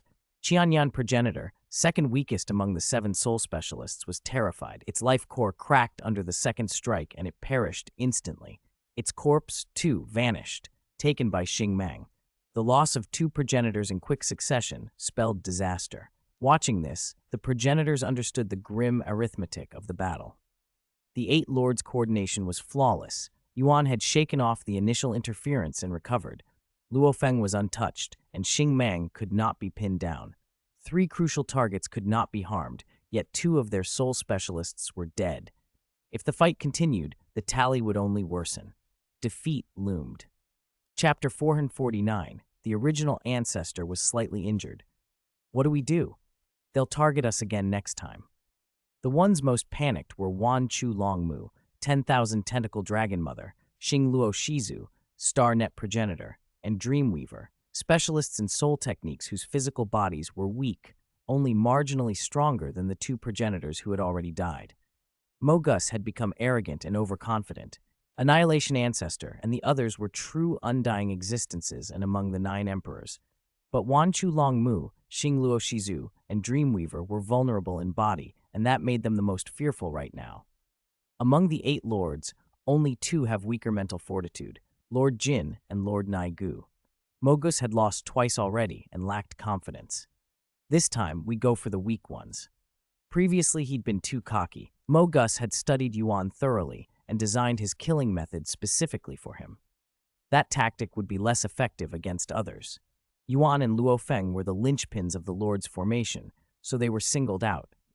Yuan had been struck and briefly incapacitated, though Mogus couldn't understand how Yuan recovered so fast, and Luo Feng had been completely unaffected, which shook Mogus's faith. Let's take Lord Jin. Mogus and 5 companions launched a combined soul assault. Silence and mental pressure wrapped around Lord Jin like a dark net. The 8 lords were straining to resist the onslaught, holding on until Lord Mo Man could recover fully so they could unleash the curse-kill tribulation formation. Lord Jin's face suddenly shifted. His eyes flashed red as he descended into a vast illusion. His nature differed from Yuan's. Yuan had always been suppressing his true self, but Lord Jin was loose and unruly. With Dream Demon and Qianyan already dead, the soul technique's potency had also diminished. Troublesome subconscious fragments are showing up, Lord Jin reported, but he kept his head. His red eyes swept the battlefield.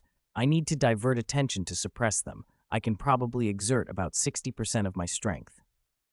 That team led by Mogus is the real threat, Luo Feng and the others agreed. They moved to set a trap. Lord Jin, rest. The 4 of us will act. Yuan transmitted the command. Mo Man, Luo Feng, Xing Mang, and Yuan combined to unleash the curse-kill tribulation formation.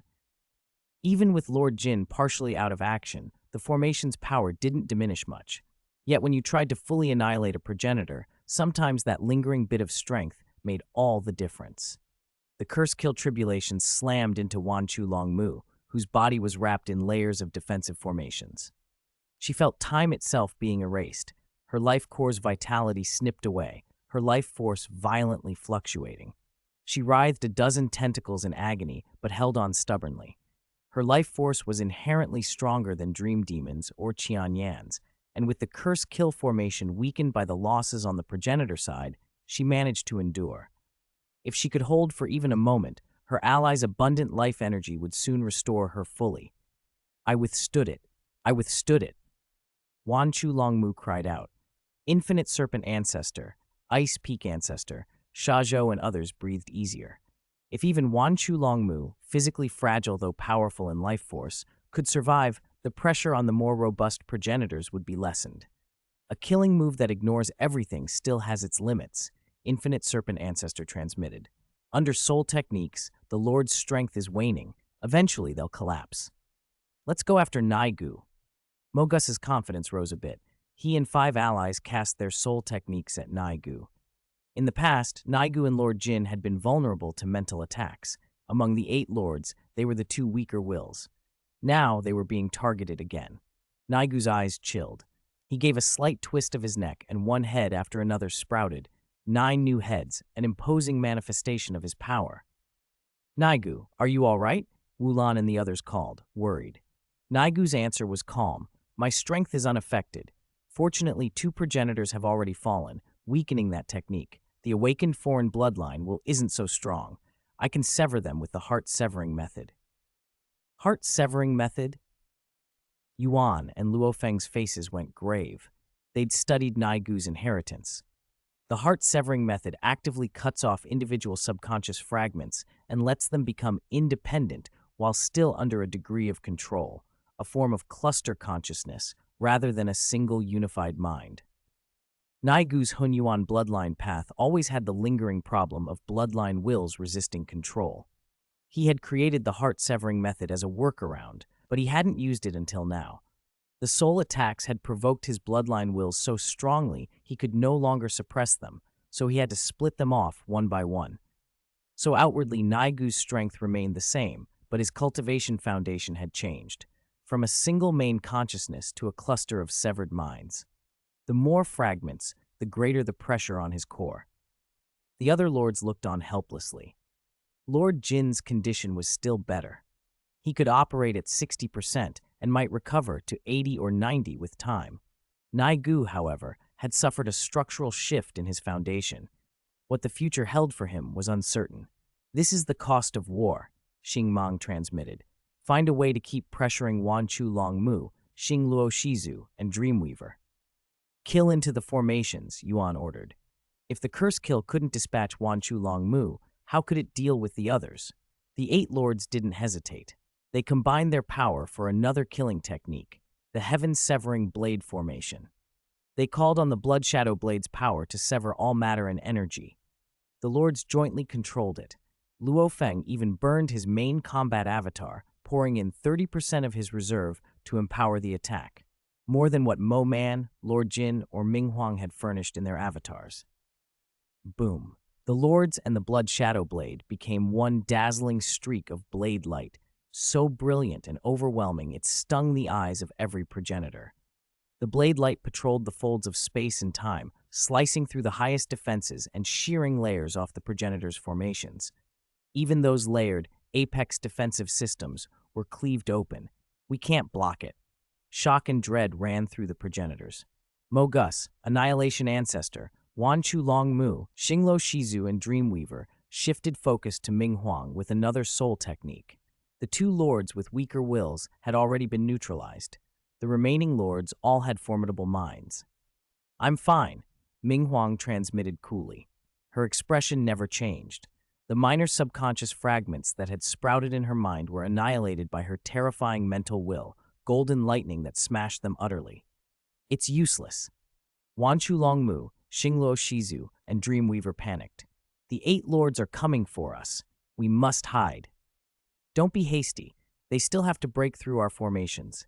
The original ancestor is right here and can take you in immediately," Annihilation Ancestor suggested. "Let's deal with Mo Man first." Historically, Wulan, and Mo Man in particular, had the strongest defenses. His mental will was as solid as matter, unshakable. Yuan and Luo Feng had both failed to lock him down. Lord Jin and Naigu had been depressed. Only Ming Huang and Mo Man remained as viable targets.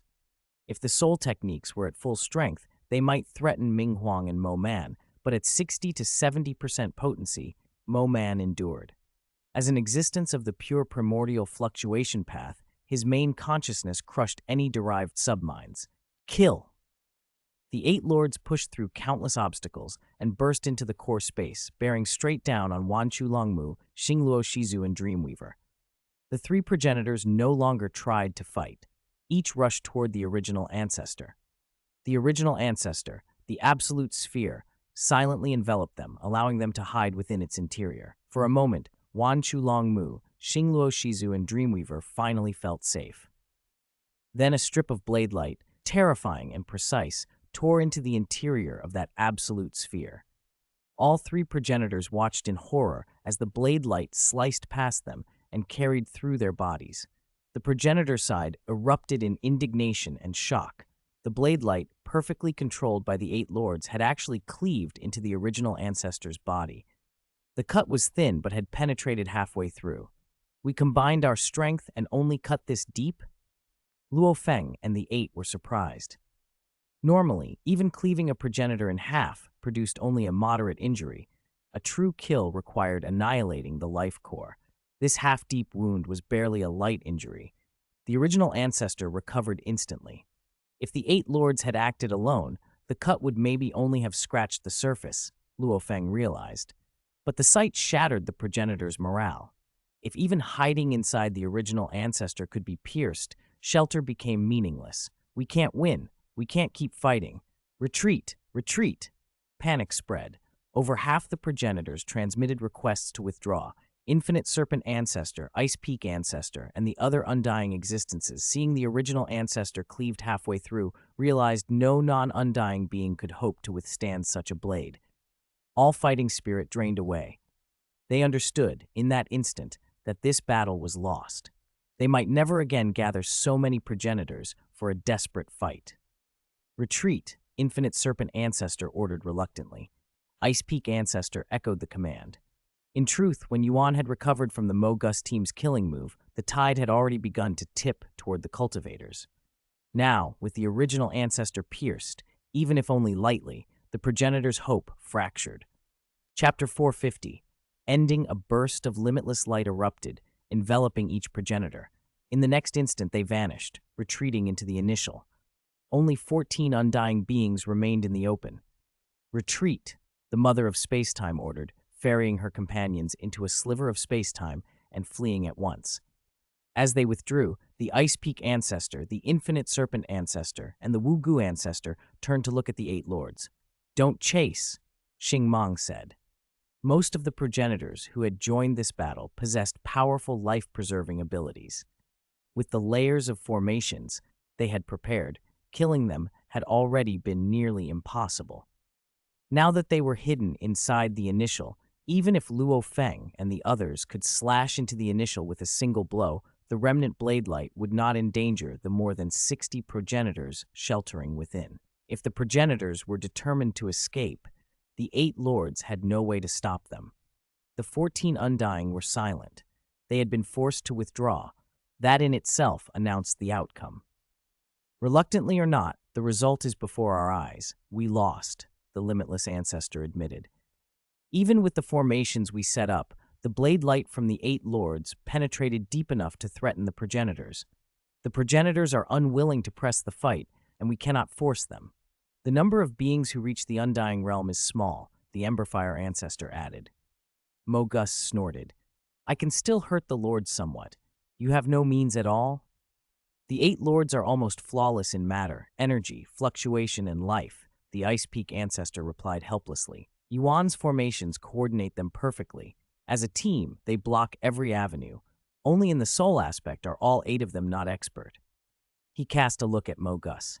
"All 8 are cultivators from the source world, all starting from the same foundation. Not one has a weak mind or will," Mogus said coldly. "Even the relatively weaker ones, Jin and Naigu, are top tier among progenitors. Only by clashing had they realized how terrifying the Lords were.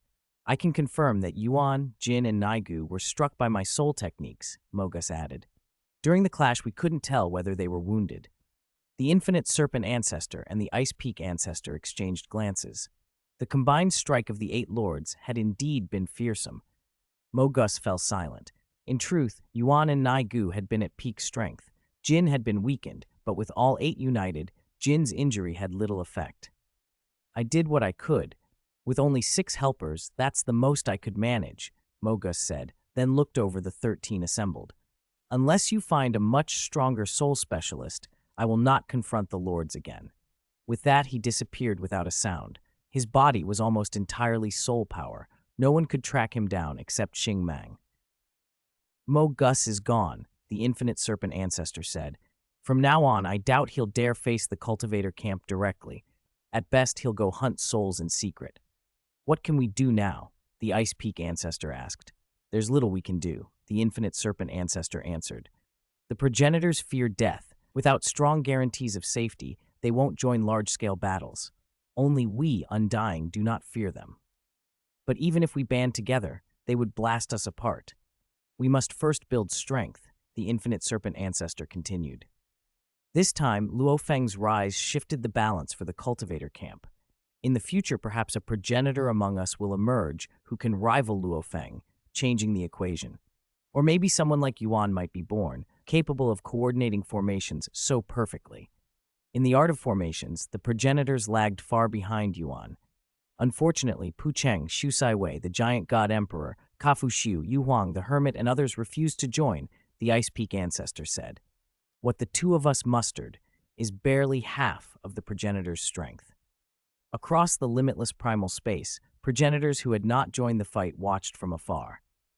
The Great Serpent and Ice Peak working together still couldn't suppress Luo Feng and the others. Kafu Xiu grinned.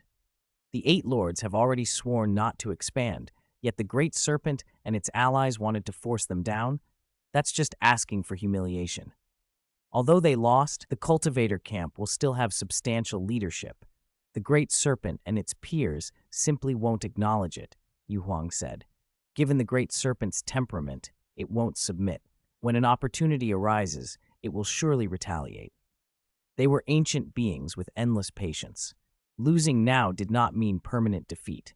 Perhaps another powerful progenitor would arise. Perhaps the Infinite Serpent, Ice Peak, and Sha Jiao could break through. Such a confrontation will be rare in the long years to come, the hermit observed. Yes, ordinary progenitors won't risk such battles again, Yu Huang agreed. From today, the order of the limitless primal space has changed. In the Southern River Territory, Luo Feng and the other 8 lords were elated. We paid a price in this great battle, the Starlight Lord said with a smile, but we shattered the progenitor's morale. There are no more obstacles to guiding all the source worlds. We finally waited for this day, Wulan said, thrilled. Luo Feng, Yuan, Mo Man, and the others felt a welling emotion. Their goal had been achieved. Source world beings would no longer be mere prey. From now on, the 8 of us must work, the Starlight Lord said. We need to divide our minds and send a wisp of thought into each source world to guide their development and evolution, root out residual influence from the skyborn mixed source life, and leave behind legacies to steer their cultivation. Everyone nodded. The source worlds in those territories were wretched and in desperate need of guidance. Dividing countless thoughts and assigning each to many tasks in a source world is arduous, Xingmang said to Yuan. Elder brother Yuan, you should preside over the division. Yuan laughed heartily. I have toiled for countless years. Now that I lead all the source worlds, I can rest a little. I'll divide this newly led region into 10 portions, and I'll take 1 portion to be lazy. Everyone was surprised. Yuan had always been the most dedicated in nurturing juniors, yet now he wanted to take only 1 portion? I don't want any of the new portions, Naigu said quietly. I must focus fully on the Hunyuan bloodline Dao. Having been struck by soul techniques and touched by the heart-severing method, Naigu knew he needed to concentrate on cultivation. Naigu, you really do need to focus on cultivation, Xingmang agreed. I want 1 portion, Minghuang said.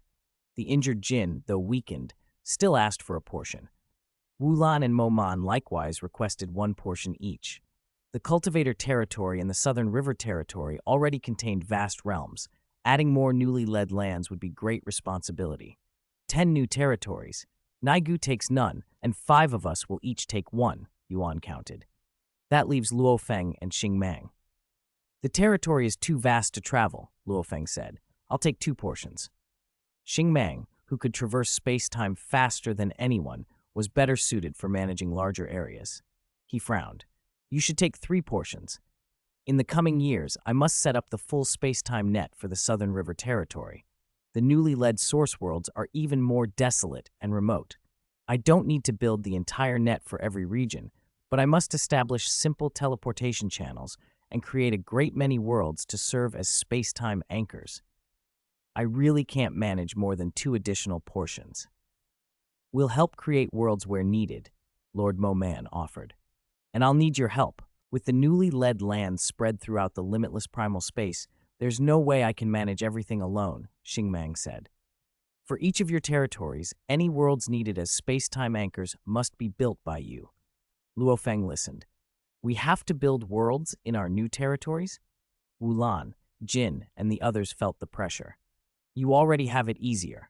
I must build the space-time net, create anchors in the worlds you build, and in my own territory, I also must make worlds. Wherever the space-time net reaches in the Cultivator and Southern River territories, I must guard it, Xingmang explained. Even so, I'll handle 2 territories. Consider me. The lords fell silent. Xingmang had a mountain of work. All right, I'll take 3 portions, Luo Feng agreed immediately. Your strength makes even some progenitors wary. You should shoulder more responsibility, Xingmang said, smiling. Since it's settled, get to work, Yuan chuckled. Whoosh, whoosh, whoosh! The 8 lords began to move. Luo Feng split countless wisps of thought and sent them down into the source worlds under his care, world by world. His avatars descended into the hundreds of millions of source worlds contained in his territories. In the Southern River territory, my lands include over 300 million source worlds, Luo Feng murmured. The newly led Vaster region contains 2.7 billion source worlds. Including his original holdings in the Cultivator territory, the total number of source worlds under his guidance exceeded 3 billion. First, we managed them well, Luo Feng said, and began the arduous work of guiding and overseeing countless worlds. Chapter 451, The Long Years. Luo Feng traveled across vast stretches of space-time and arrived in a desolate void. According to the coordinates Xingmang set, this should be an anchor point, he thought. Standing there, he began to forge a saint realm, using the mixed origin life extinguishment Tao as its foundation.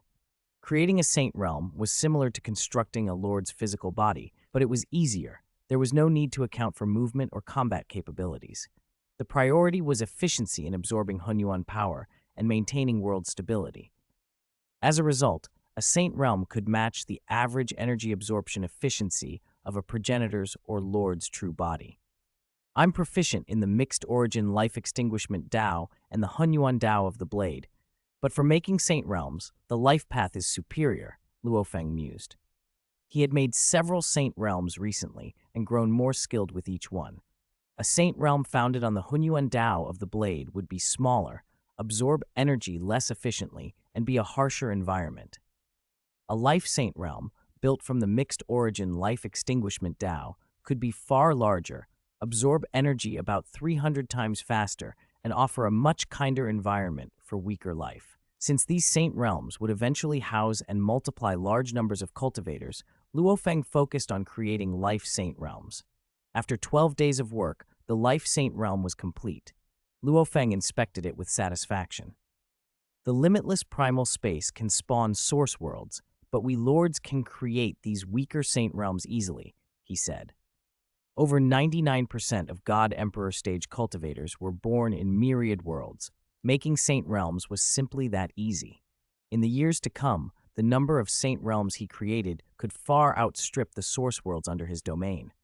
Life born in a saint realm can cultivate only as far as world-level Hunyuan, he reflected. Not a single lord has ever come from them yet. He wondered when that might change. A transmission cut through his thoughts. Luo Feng, come to the council hall at once. Xingmang's voice came through. On my way.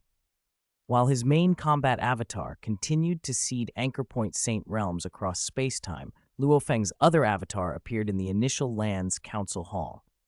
The avatars of the 8 lords had gathered. Why the sudden summons?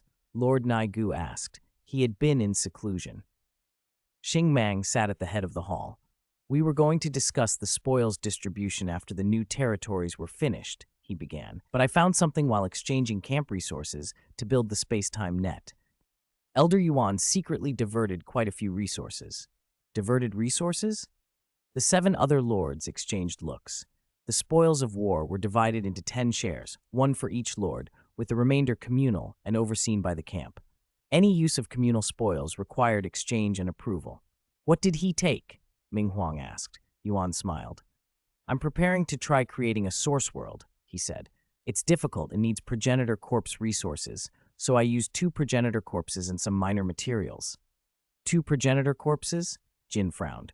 We gathered 8 progenitor corpses in the recent war, many incomplete.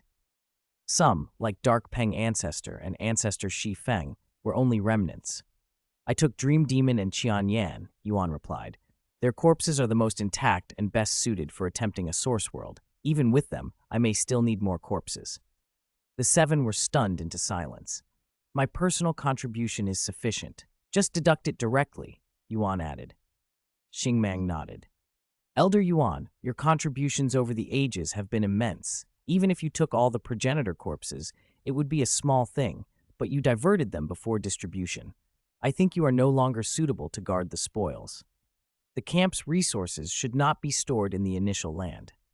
The initial land had long been Yuan's domain. He had presided over distributions and safekeeping for ages without incident. Elder Yuan, this diversion isn't huge, but Xingmang is right, Ming Huang said. Guarding camp resources requires strict discipline. Yuan sighed. I understand. From now on, I won't guard the camp's resources. If they're with me, I can't control myself. The others exchanged uneasy looks. A lord who admitted he could not restrain himself. This was troubling. Wu Lan asked, concerned, Are you all right, Elder Yuan? I think I'm fine, Yuan replied, his robes colorful and his smile unaffected. Luo Feng felt a headache rising. The situation wasn't ideal, but it was better than they had feared. Yuan was still conscious and dedicated to the camp, just somewhat unconventional and uninhibited. Should the camp's resources be placed with you, Xingmang, or in my time star? Luo Feng asked. Put them with me, Xingmang said. The other lords agreed. Everyone trusted Xingmang's long-standing conduct. Leave some flesh and blood from those two corpses for me, Naigu requested. Even if he could not fully refine them, he wanted enough material to attempt to refine his bloodline. No problem, Yuan answered. I'll leave some fragments in the camp resources so everyone can exchange for them. With that settled, they distributed the rest of the spoils. Despite the resolution, the seven lords worried over Yuan's state. Over 30 million eras had passed since the Great War. In that time, a few world-level Hunyuan beings had attempted to devour source worlds. Every one of them had been struck down by the 8 lords. Any who dared to consume a source world, no matter where they hid, was killed. The progenitors were patient. Tens of millions of eras were trivial to them. The Wind and Thunder Sea 3 emperors had once deliberately provoked the progenitors and devoured some source worlds, only to be severely punished by the 8 lords. Nearly half their territories were destroyed and many kin captured as servants. That chastening kept them in check. The cultivator camp's rule over the source worlds had stabilized. Luo Feng retreated to his mysterious land, the galaxy territory, and sat cross-legged. He surveyed the boundless space-time and the countless source worlds under his domain. After these long years, his more than 3 billion source worlds had entered steady development.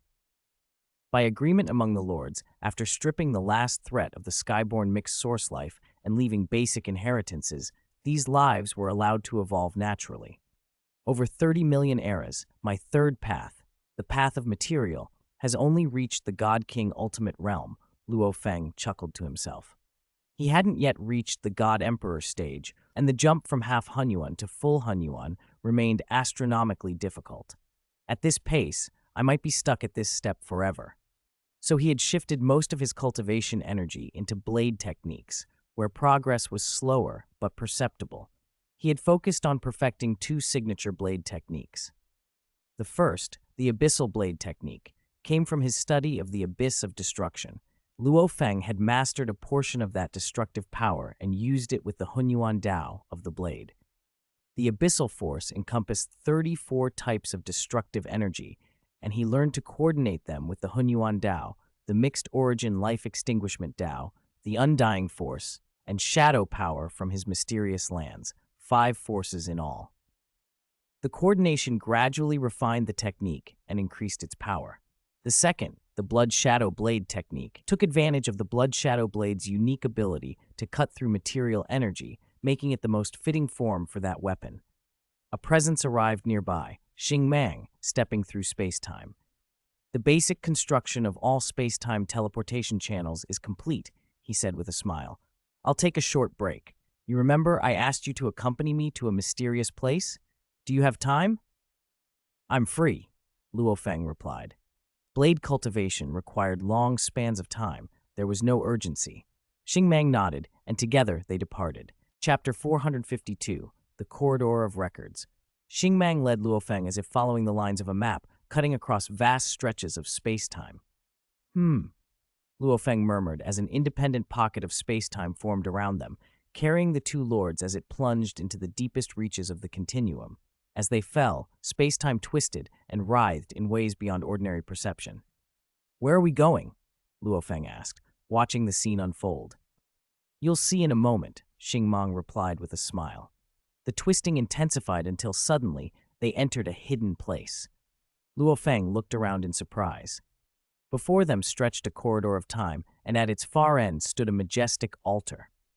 This is the mysterious place, the Corridor of Records, Xingmang said, standing inside the corridor and peering outward. From that vantage, Luo Feng could see the limitless primal space reduced to a miniature sphere, the Corridor of Records positioned at its very core. Standing there, one could view the entire limitless primal space. From the Corridor of Records, the whole limitless primal space lies within sight, Xingmang said. It's wondrous. Seen from different angles, it appears different. Luo Feng nodded. He had viewed the space from the land of waves and from the abyss of destruction. Now he was seeing it from the Corridor of Records. Xingmang moved along the corridor, and Luo Feng studied the walls. Carvings lined the passage, depicting pivotal moments in the history of the limitless primal space. The birth of the devil ruins an initial, the roar of a giant god emperor, the infinite great snake coiling around a world cluster, Yuan walking out of the source world alone. This is the past of the limitless primal space, Xingmang explained. This corridor records scenes that are significant to the whole realm. As they walked, Luo Feng saw depictions of moments connected to all 8 lords. Near the corridor's end, he even found a carving of himself, standing on the 34th floor of the Abyss of Destruction, blood shadow blade in hand, as the world messenger bowed in submission. The final carving showed the 8 lords breaching the core of the progenitor's formation, a blade of light cleaving the initial progenitor's absolute sphere in 2, terrifying the other progenitors.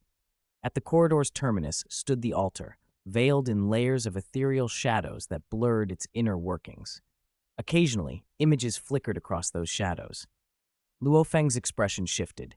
Amid the flashes, he had already spotted a gray-robed woman, Sha Zhou, standing within the Tonggu land, massive, terrifying power converging around her, completely under her control. Sha Zhou can refine and command the Tonggu land? He realized the implication. Xingmang waved a hand dismissively. Don't fixate on any single image, he said. The more you know about possible futures, the more you'll see that most of them aren't definitive. He smiled. Think of it this way. Suppose there are 100 million possible outcomes a million epochs from now. 10 million epochs from now, each of those possibilities can branch into hundreds of millions more. That's 100 million times 100 million. The farther from the present you look, the more the possibilities explode. The example is crude, he added, but the actual branching is far more complex. Even I can't probe the distant future for long. He gestured to the altar. What you saw of Shazhou controlling Kongland is probably just one of countless possibilities. The future is governed by probability, he continued. If the same future repeats many times across different branches, though, then you must be careful. Another image glimmered in the altar's shadows, the infinite serpent ancestor forming a colossal real body, an existence so vast it dwarfed all others of the age. The infinite serpent ancestor? Luo Feng said gravely. Xingmang nodded. An undying existence. The longer it lives, the more chance there is for powerful futures to arise. But even if such a figure appears once or twice, it doesn't mean much. Luo Feng asked, have you seen any important futures appear repeatedly? Xingmang paused, then looked at Luo Feng. There is one. I've seen it many times. It is a crisis for our cultivator camp and for the Heavenly Origin and Ice Peak camps as well. Luo Feng's expression tightened. Naigu, Xingmang said. He's the source of that crisis. Impossible, Luo Feng frowned. Naigu is loyal to the cultivator camp.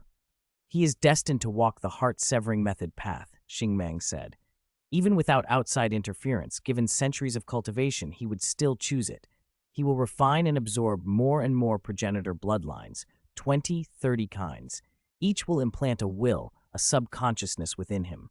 When dozens of progenitor wills tug at him at once, will he be a lord or a progenitor? Xingmang fixed Luo Feng with a serious look. At that point, he will serve himself, not any camp.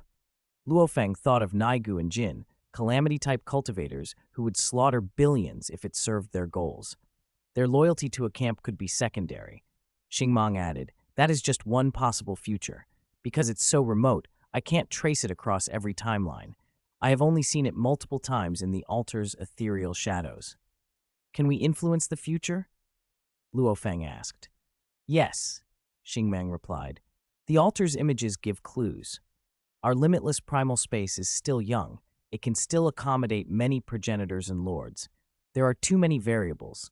Right now, Tonggu land seems hard to refine, but in some future Shazhou masters it. The Wall of Fire Hell, one of the 3 mysterious lands. Its origin remains unknown, but I've seen the limitless progenitor harness some of its power in the future. Our lords will grow far stronger. Even if Naigu becomes a threat, other powers will arise to restrain him. Perhaps you, Luo Feng. Luo Feng looked at the altar's shadows. Can the altar ever show me? He asked. From my experience, the altar rarely shows one's own future, Xingmang answered.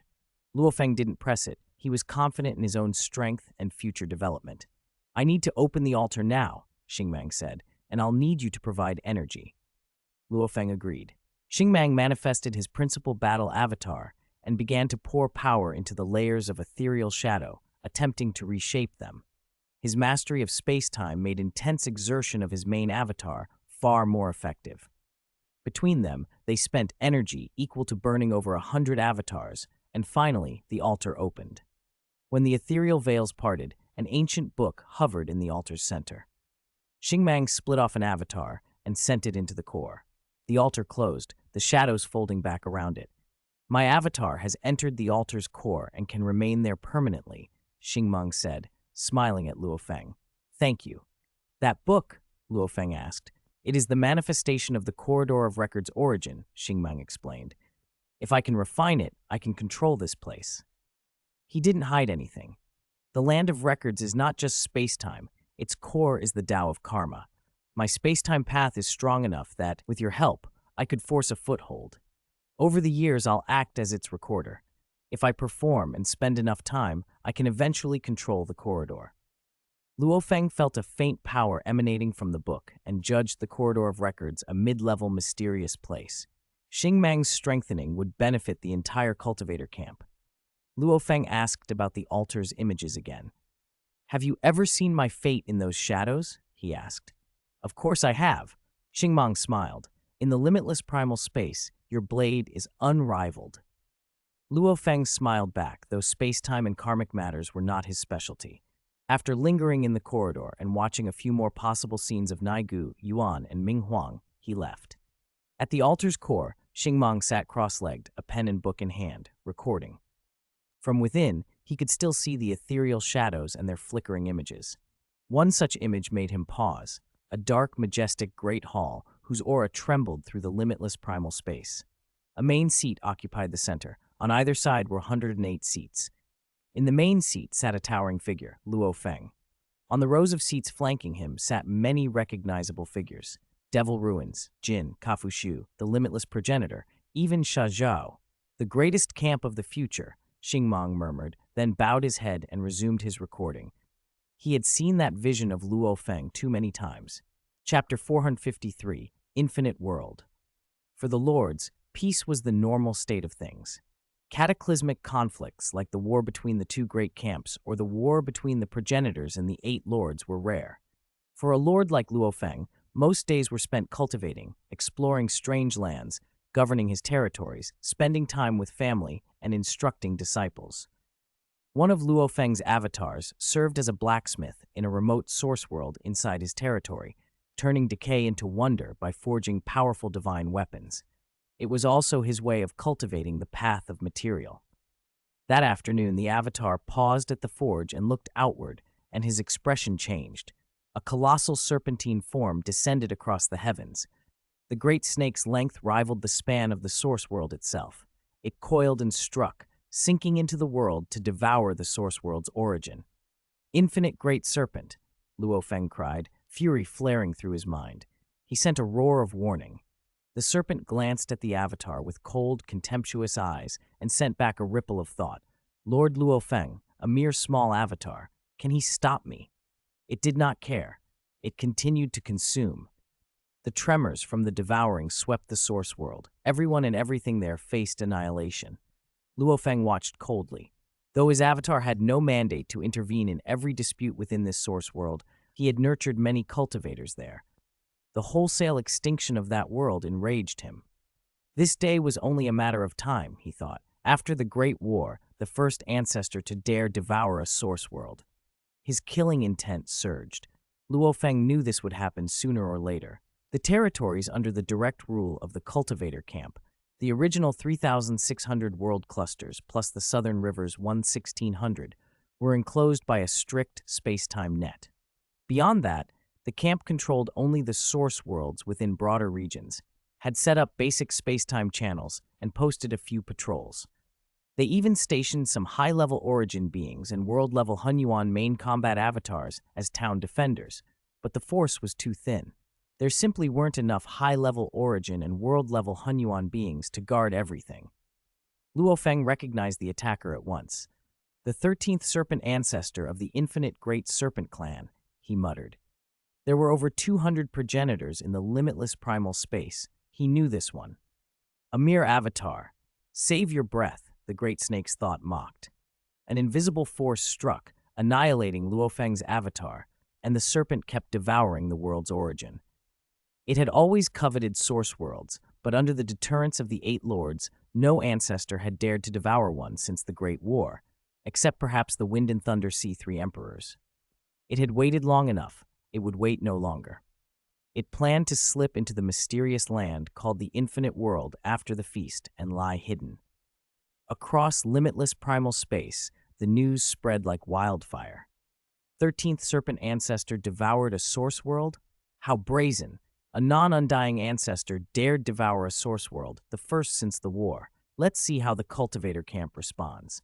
Inside the council hall of the initial land, the Eight Lords assembled. Yuan sat with a faint smile. Over 120 million eras have passed since the Great War, he said. I knew the progenitors wouldn't stay restrained forever. This one must die. Luo Feng's voice was tight with killing intent. It had violated a world under his care. It'll likely return to the Infinite World within a day, Xingmang said. Ming Huang frowned. The Infinite World is a middle-tier mysterious land, she said. That's troublesome. Outside the Infinite World, the 13th Serpent could only borrow a sliver of power, but inside, it could draw greatly on the land's strength. The Infinite World's boost was far stronger than ordinary lands like the Blood Crane Territory, the Initial Land, or Time Star. With that backing, the Infinite Great Serpent Clan could appear near any source world at will. The Lord's main combat avatars would take too long to respond. The Cultivator camp couldn't predict which source world the serpent would strike next. We have to break into the Infinite World to kill it, Xingmang said. Wulan and Jin both voiced concern. If they acted openly, the progenitors would sense it and could summon their true bodies. Once dozens of progenitors guarded the Infinite World, the task would be impossible. This must be covert, an assassination, Xingmang said. Even so, if the Infinite Serpent Ancestor rallies a number of progenitors, we won't be able to force it. The progenitors are disunited. Without an emergency, their true bodies won't stand guard forever, he added, and many progenitors already distrust the Infinite Serpent Ancestor. Yuan nodded. To be absolutely covert, only the few of us who can conceal all aura fluctuations should act. Xingmang, Moman, Luo Feng, and I. Moman's avatar was busy. My main combat avatar is refining a treasure. I've been refining it for tens of thousands of eras. It might finish in as short as a few hundred eras or as long as a few thousand. Can this be delayed? Can the refining not be paused? Ming Huang asked. Moman shook his head. If my main combat avatar leaves to fight and only 1 or 2/10 of its power remains to restrain the treasure will break free. Yuan's expression hardened. This battle must be sooner rather than later. Speed brings deterrence. The Infinite Serpent Ancestor could rally allies. If we delay, it will be harder. If the 4 of us cannot act together, then 3 of us should.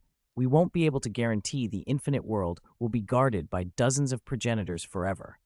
Luo Feng frowned, but agreed. Moman reluctantly yielded his place. The 3, Yuan, Xingmang, and Luo Feng, would go and act at maximum secrecy. Yuan and Xingmang immediately sent their avatars to Luo Feng's side. There the 3 joined, and the others helped restore their avatars toward the strength of their main bodies. Then, at top speed, the 3 surged across the void toward the Infinite World. Within the Infinite World, the sky was vast and the soil black and endless. A ripple in space-time opened and a massive snake-like body slid back into the land, carrying the 13th Serpent's consciousness home. 13th Brother.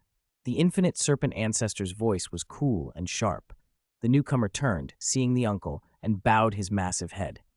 Ancestor, he murmured, you were ordered that the Infinite Great Serpent Clan must not devour source worlds. At least you were told not to be the first to break the taboo, the Infinite Serpent Ancestor scolded. Only a little over 100 million eras have passed. How could you not resist? The 13th shrugged, almost insolent. We can dart wherever we please and vanish. As long as we're careful, the lords can't touch us. You underestimate them, the Infinite Serpent Ancestor said. If the 8 lords unite, they won't hesitate to come. I can call others too. The 13th laughed. In that source world, there was only a weak avatar. I destroyed it with a single wave. The infinite serpent ancestor fell silent. He had long been cautious. The lords could surprise him. Luo Feng had only recently become a lord, but who knew what methods he had acquired over more than 100 million eras? The ancestor monitored the positions of the 8 lords. Many eyes watched the lords' movements now, too many. 2 days passed in tense quiet. For progenitors, that was nothing. Preparations could take hundreds of eras, after all. The infinite serpent ancestor had started to relax until it detected an anomaly, a blade of light slicing open the world's membrane from outside the sky. The infinite serpent ancestor's whole body appeared between the blade and the heart of the infinite world, gathering the land's power. Within this realm, the ancient's might could swell dramatically. While Luo Feng's blood crane territory had once tripled its host's power, the infinite world could augment an occupant many times over. The infinite serpent ancestor's strength in full sanction was terrifying, but the blade cut on. Luo Feng, with Yuan and Xingmang supporting him, had unleashed the blood shadow blade art, one of the 2 blade techniques he had perfected over hundreds of millions of eras, an art that pursued the absolute essence of cuts through all. The blade light severed voids and power like water through silk. The infinite serpent ancestor felt it had been bypassed, and the light swept straight toward distant Earth. Emberfire ancestor, limitless, mother of space-time, hurry! The infinite serpent ancestor transmitted an alarm. Only those 3 could arrive in time. Their avatars materialized, bolstered by the infinite world's energies. Their life cores could still integrate into these bodies, and the land's power rapidly strengthened them. Hold it for a breath, the infinite serpent ancestor ordered its 15 subordinate great snake ancestors and poured the infinite world's power into their defenses.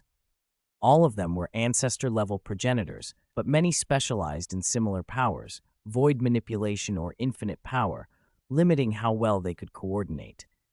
Everything can be discussed, said Limitless. We can make amends for the 13th, Mother of Space-Time urged. Emberfire roared as her avatar reached half-strength and hurled flame and force into the fray. The blade pressed through. The 13th serpent tried to flee, but Xing Mang's arrival had distorted the infinite world's space-time, sealing off teleportation escapes. The blade flashed through the air, bisecting soil and spirit alike. The 13th serpent ancestor let out a soundless cry. The blade passed through its massive body. In an instant, the ancestor's life was extinguished, its flesh collapsing and then dispersing. The infinite world trembled in the aftermath. The assault had been surgical, swift, and absolute.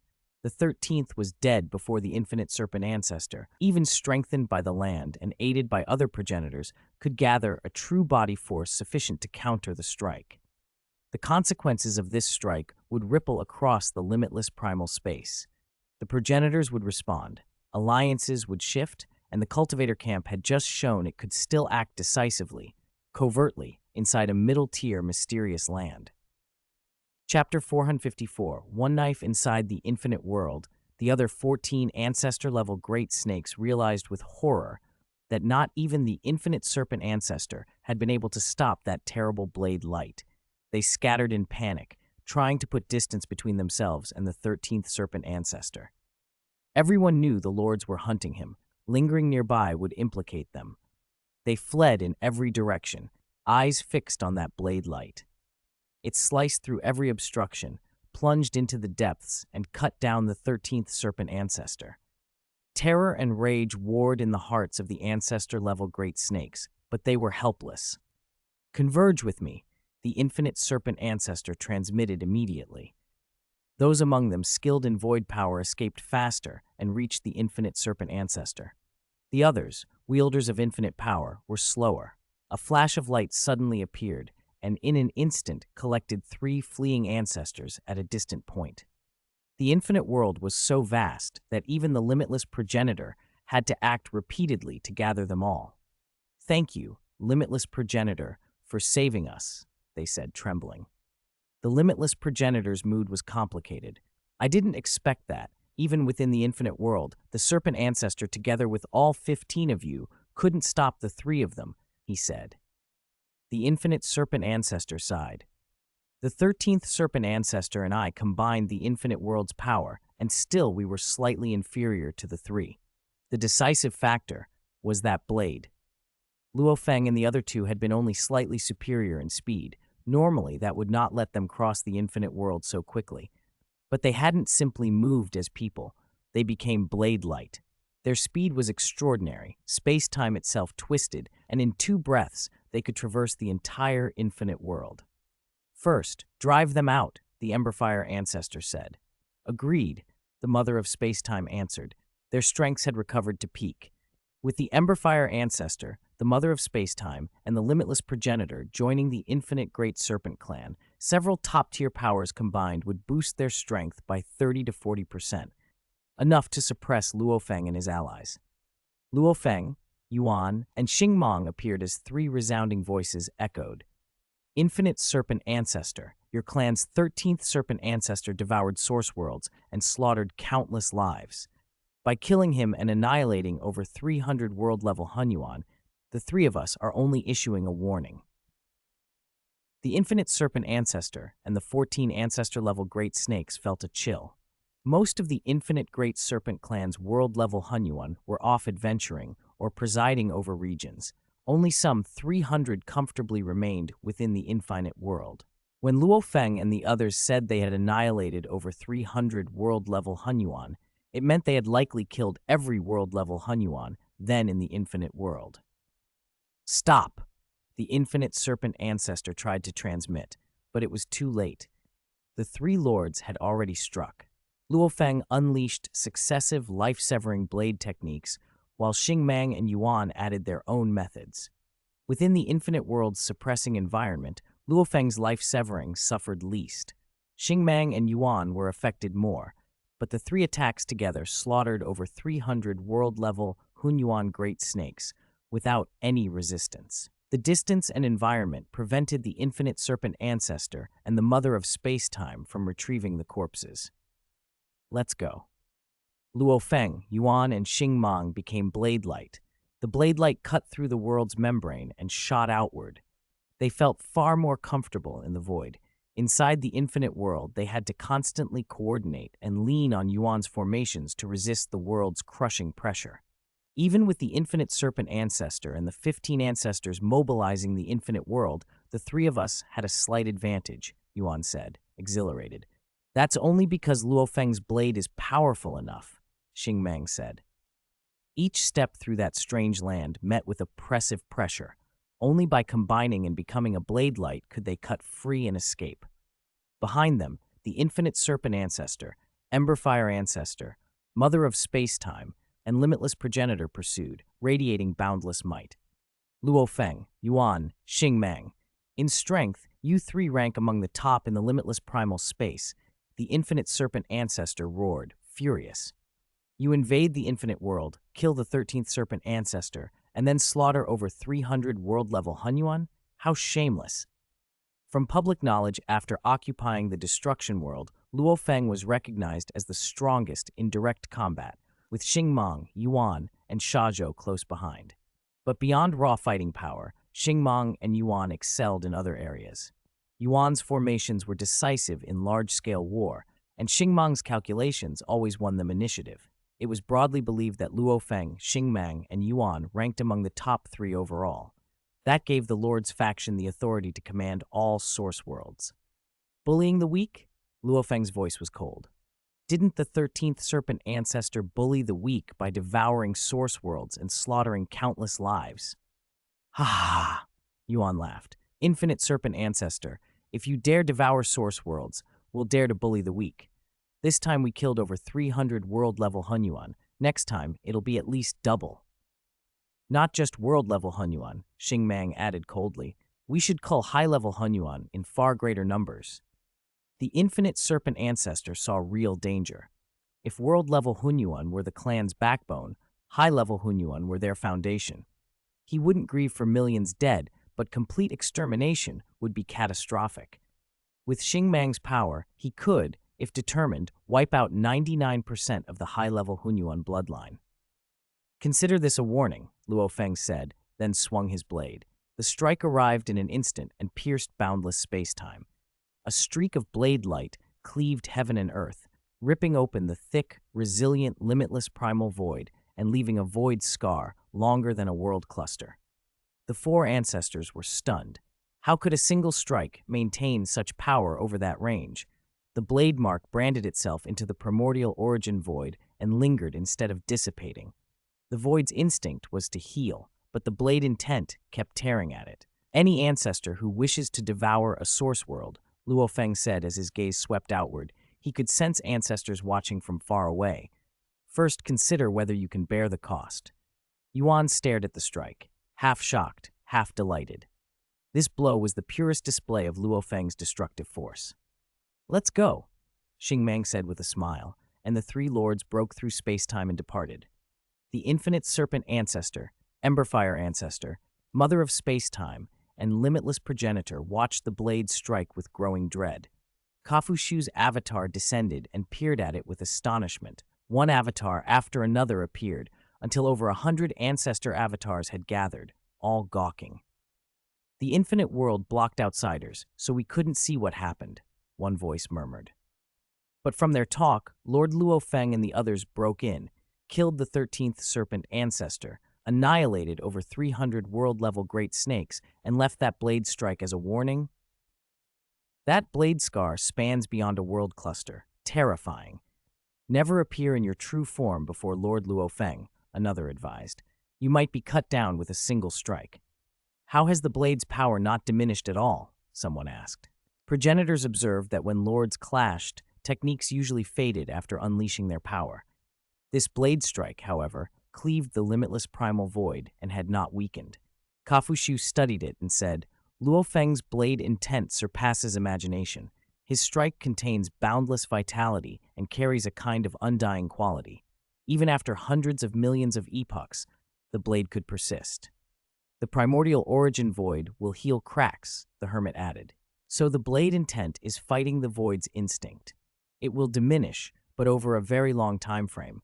Right now it can still harm ancestors. Later it might only threaten world-level Hunyuan."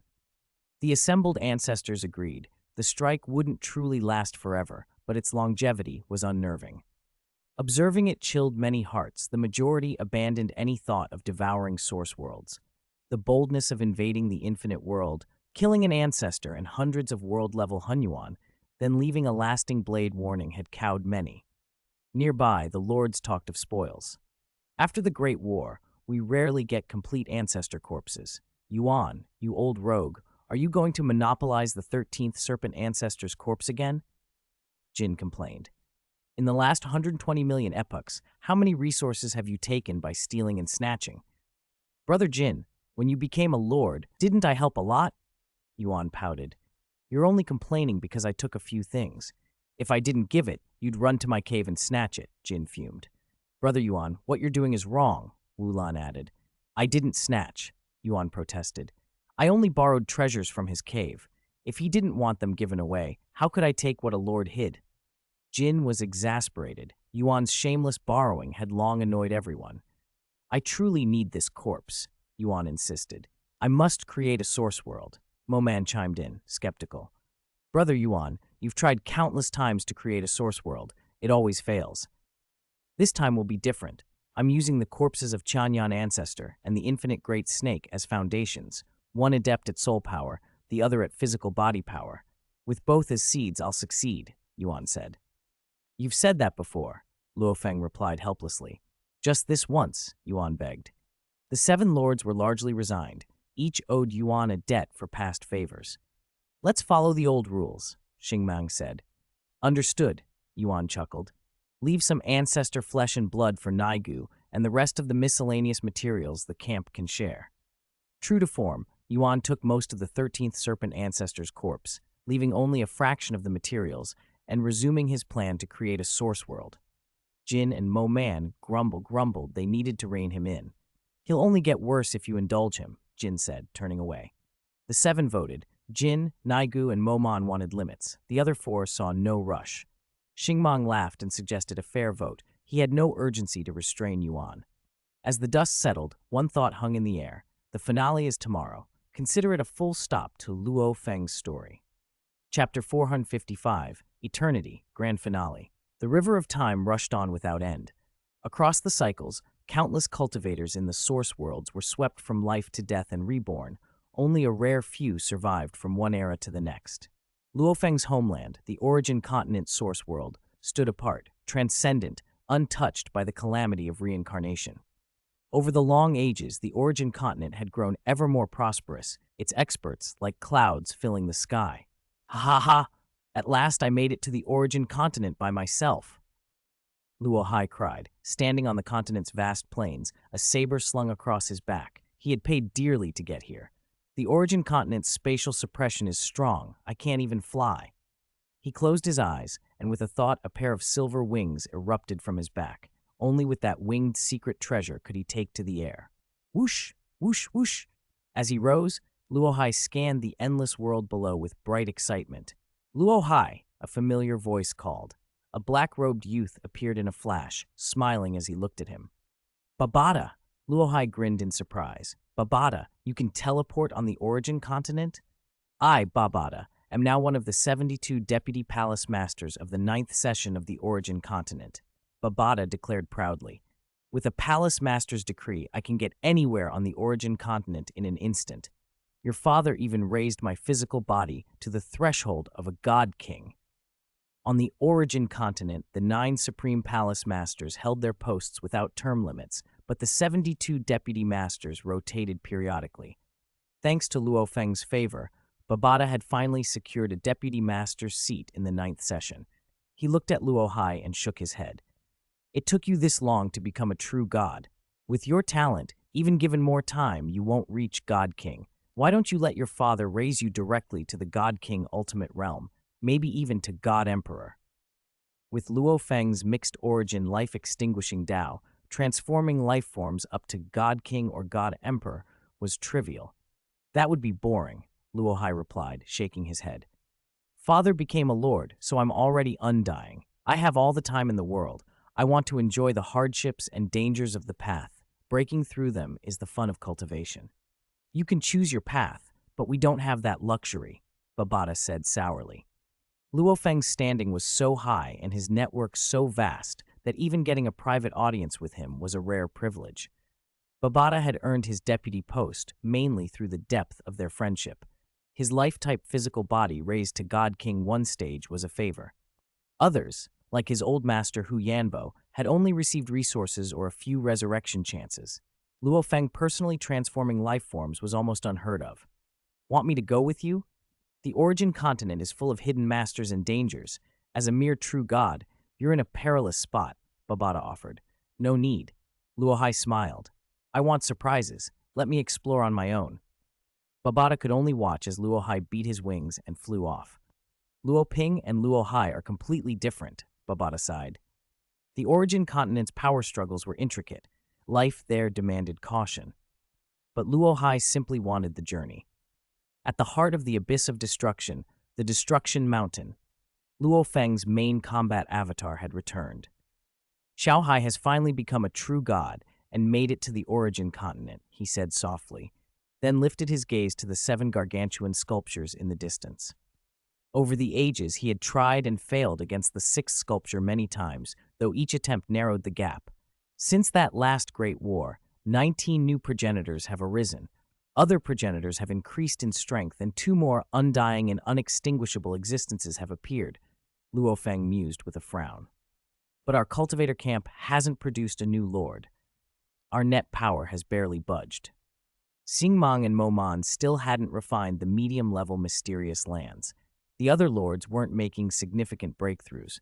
Yuan was still trying to birth a source world, and Naigu had only improved a little. For the cultivator camp as a whole, progress had been modest. In the limitless primal space, the number and strength of progenitors continued to rise. For the cultivator camp, the birth of each new lord meant a qualitative leap, but bringing forth a new lord was monstrously difficult. Luo Feng walked forward. The 6th of the 7 sculptures, a miniature destruction mountain, was stirring. From afar, its invisible aura locked onto him, and slowly, the small black mountain drifted toward him. It moved at a deliberate pace, growing as it approached until it reached 1/10 the size of the real destruction mountain. Luo Feng stood calm. He knew this adversary intimately from countless past duels. The Black Mountain's speed suddenly surged in a terrifying blast. Space-time bent and twisted, constraining Luo Feng's movement.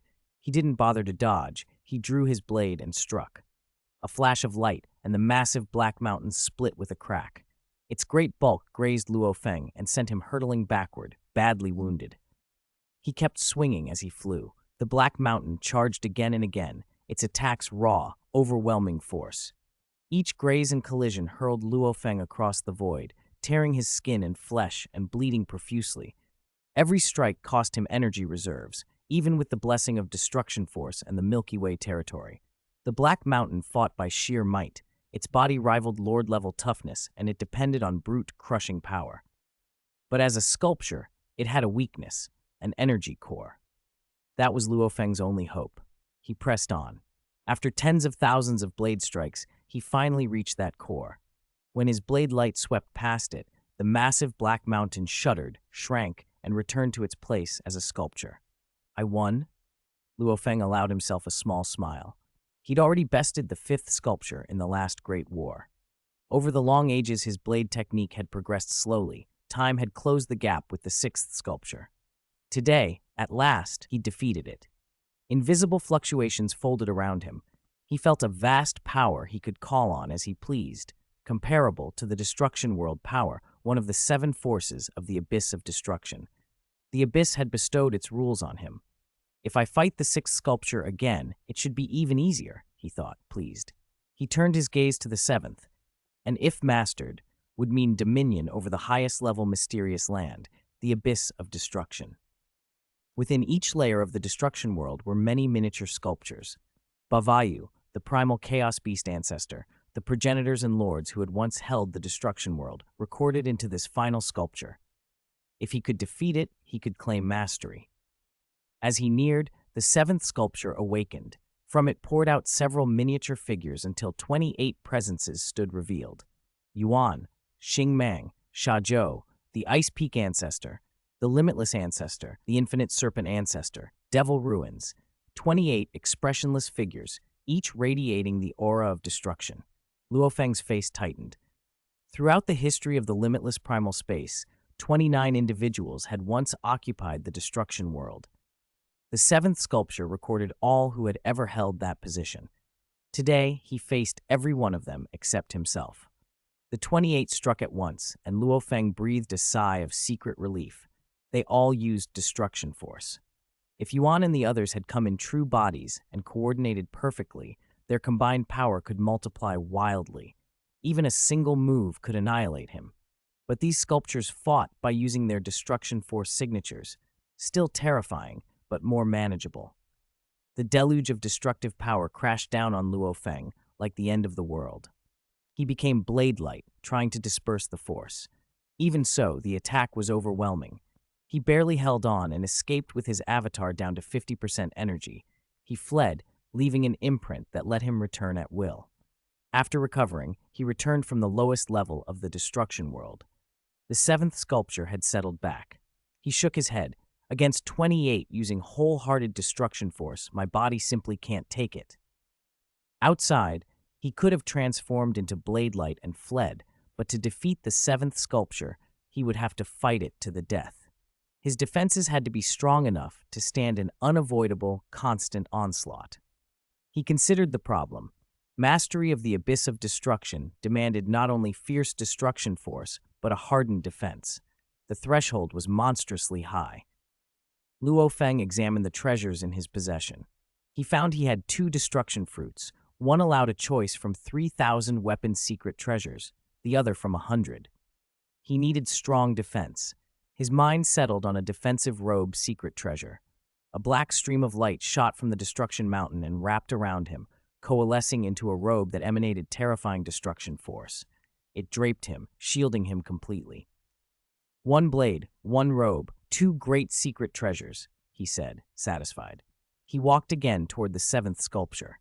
This time, he stood his ground. When the 28 figures unleashed their continuous destruction force, the black robe proved indestructible. About half of the power was blocked by the robe, and only the rest seeped through to his protective layers. Blood Crane territory, Galaxy territory, and Destruction World energies. When the onslaught struck, he lost barely 1% of his reserves. He felt his body finally comparable to Wu Lan's. At least I can put up a fight, he thought, and he struck, but the torrents of destruction force were continuous. No matter how he sliced through, he could not reach the 28 figures. His blade lights were swallowed in the flood. Techniques that severed life had no effect on sculptures. The gap from the 6th to the 7th sculpture was vast. And as the powerhouses of the limitless primal space continued to grow, the 7th sculpture would only become harder to defeat. Luo Feng left convinced. Mastering the 3 highest-level mysterious places would be an enormous challenge.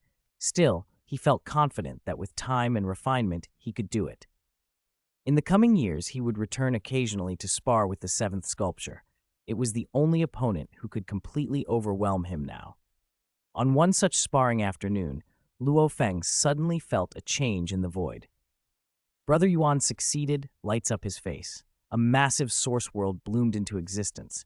Yuan looked upon it smiling, as if seeing a perfect treasure or children he had raised over countless years.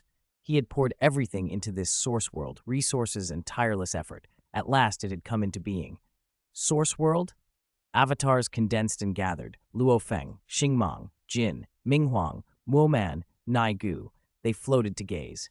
The new source world was vast and tranquil, but newborn. Lands, voids, and forms still taking shape. Its structure is profound, Xingmang observed. If this source world is a great tree, then the corpses of Ice Peak Ancestor and Infinite Serpent Ancestor are its roots, nourishing it. Yuan shook his head. I couldn't conjure source world origin essence from nothing. I had to use their corpses as substitutes and painstakingly convert them. It was difficult, but finally it worked. What is its name? Luo Feng asked. World Heart Continent, Yuan replied with anticipation. The center of many source worlds. Yuan then made one more request, and all 7 lords' hearts tightened. Brother Yuan, speak, Luo Feng said. I want to study whether beings born in World Heart Continent are fundamentally different from those in other source worlds, Yuan said. I need to select promising cultivators from many source worlds and have them reincarnate there. I may pick from your territories. Do not obstruct me. Not a problem, Wulan said. Jin agreed. Luo Feng hesitated. He had avatars in every source world of his territories and cultivated promising juniors personally. He did not want Yuan to take them all. There should be a quota, Luo Feng said. A quota? Xingmang nodded supportively. 10,000 cultivators per territory? Yuan suggested. 1,000, Luo Feng said at once, frowning. You're stingy, Yuan complained. But with Luo Feng and Xingmang standing firm, the others fell in line. All right, Yuan sighed. 1,000 from each territory, over a long period. The 7 lords each had their own pursuits, nurturing juniors, cultivating, refining mysterious places. Time would tell how World Heart Continent changed things.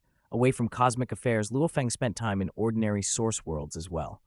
Once, while acting as a blacksmith, he hammered a blade from a blank, coaxing common material into weapon-grade form.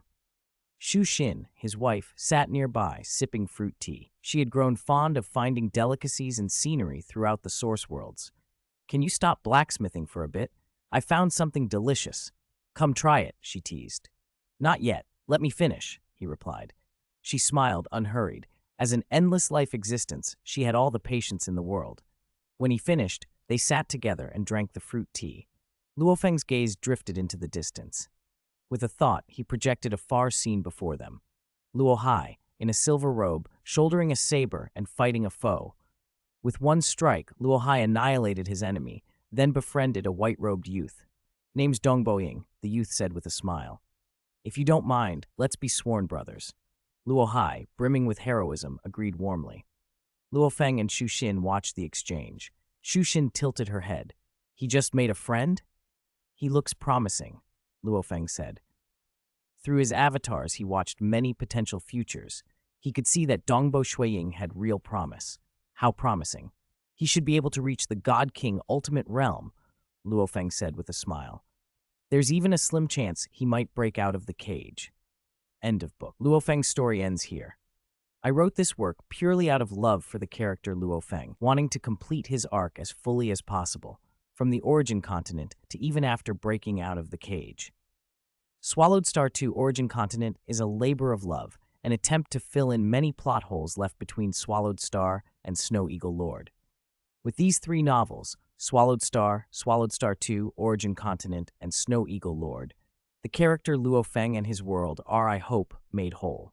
He will live on forever in that world. Finally, thank you all for your continuous support. Thank you. Good night. Fanfic, August 23rd. Chapter 456, Closing Remarks. Swallowed Star 2, Origin Continent, has come to an end, and my feelings this time are different from when my other novels finished. More complex, with a touch of reluctance. The original Swallowed Star was completed between July 2010 and July 2012. Lord Shuiying, which tells the story of the ninth Lord, Dongbo Shuiying, was finished between June 2015 and July 2017. Adding Swallowed Star 2 Origin Continent, which tied the two together and was written from April 2024 to August 2025, the three novels together took about 5.5 years. Including the time spent conceiving and preparing them, it's certainly been over 6 years. When I began Swallowed Star, my wife and I were still dating. I was 23, young and full of energy. In 2 years, I wrote nearly 4.8 million characters. After finishing the Primordial Universe storyline, I didn't want to write anymore. It had exhausted me. At that time, I also believed that, given Luo Feng's talents, his story on Origin Continent should naturally be an invincible-type arc, and perhaps didn't need to be written. Yet so many readers asked what Luo Feng's future adventures would be, what ultimate heights he would reach. So in Lord Shuiying, I let Luo Feng appear as a supporting character and made sure readers knew he eventually became a lord. That helped ease some regrets. There were, however, stories in my head about Luo Feng's journey across Origin Continent, and I felt the urge, over 10 years later, to write a second part. I even asked readers in the group which book they wanted, a wuxia novel or Swallowed Star 2. The choice was overwhelmingly for Swallowed Star 2, so I started it. Only then did I realize how naive I had been. This was the first sequel I'd ever written. The beginning was already set, Luo Feng going to Origin Continent. The end was already set, clearly written in Lord Shuiying. In that book, I had casually mentioned many other details that now had to be honored. The appearances of certain lords, the fact that no one had killed a progenitor one-on-one, that 3 lords had charged into the infinite world and killed the 13th elder, the sword marks left by Luo Feng, characters like Tianlang Ke, and the chronic understaffing of lords defending vast territories. A casual line in Lord Shuiying became something I had to note and complete in Swallowed Star 2. With both beginning and ending fixed, and so many events that absolutely had to happen, I also had to write in a way that satisfied readers. It felt like dancing with shackles, painful but necessary. Maybe because I first started writing Luo Feng 15 years ago, and now returned to him, I have deep feelings for him. Every chapter I wrote felt like an extra record of his stories on Origin Continent during his Lord stage. In any case, Luo Feng's story ends here. Everything that needed to be written has been written. The world these 3 novels created still leaves plenty of room for imagination. Many readers ask whether Fanfic will keep writing or retire. Haha, writing is my greatest hobby. I will continue to create. As for the next book, before I began Swallowed Star 2, I said I would write both the wuxia novel and Swallowed Star 2, only the order was undecided. The next project will be a wuxia novel, but it still needs time to prepare. When it's ready, I'll let everyone know.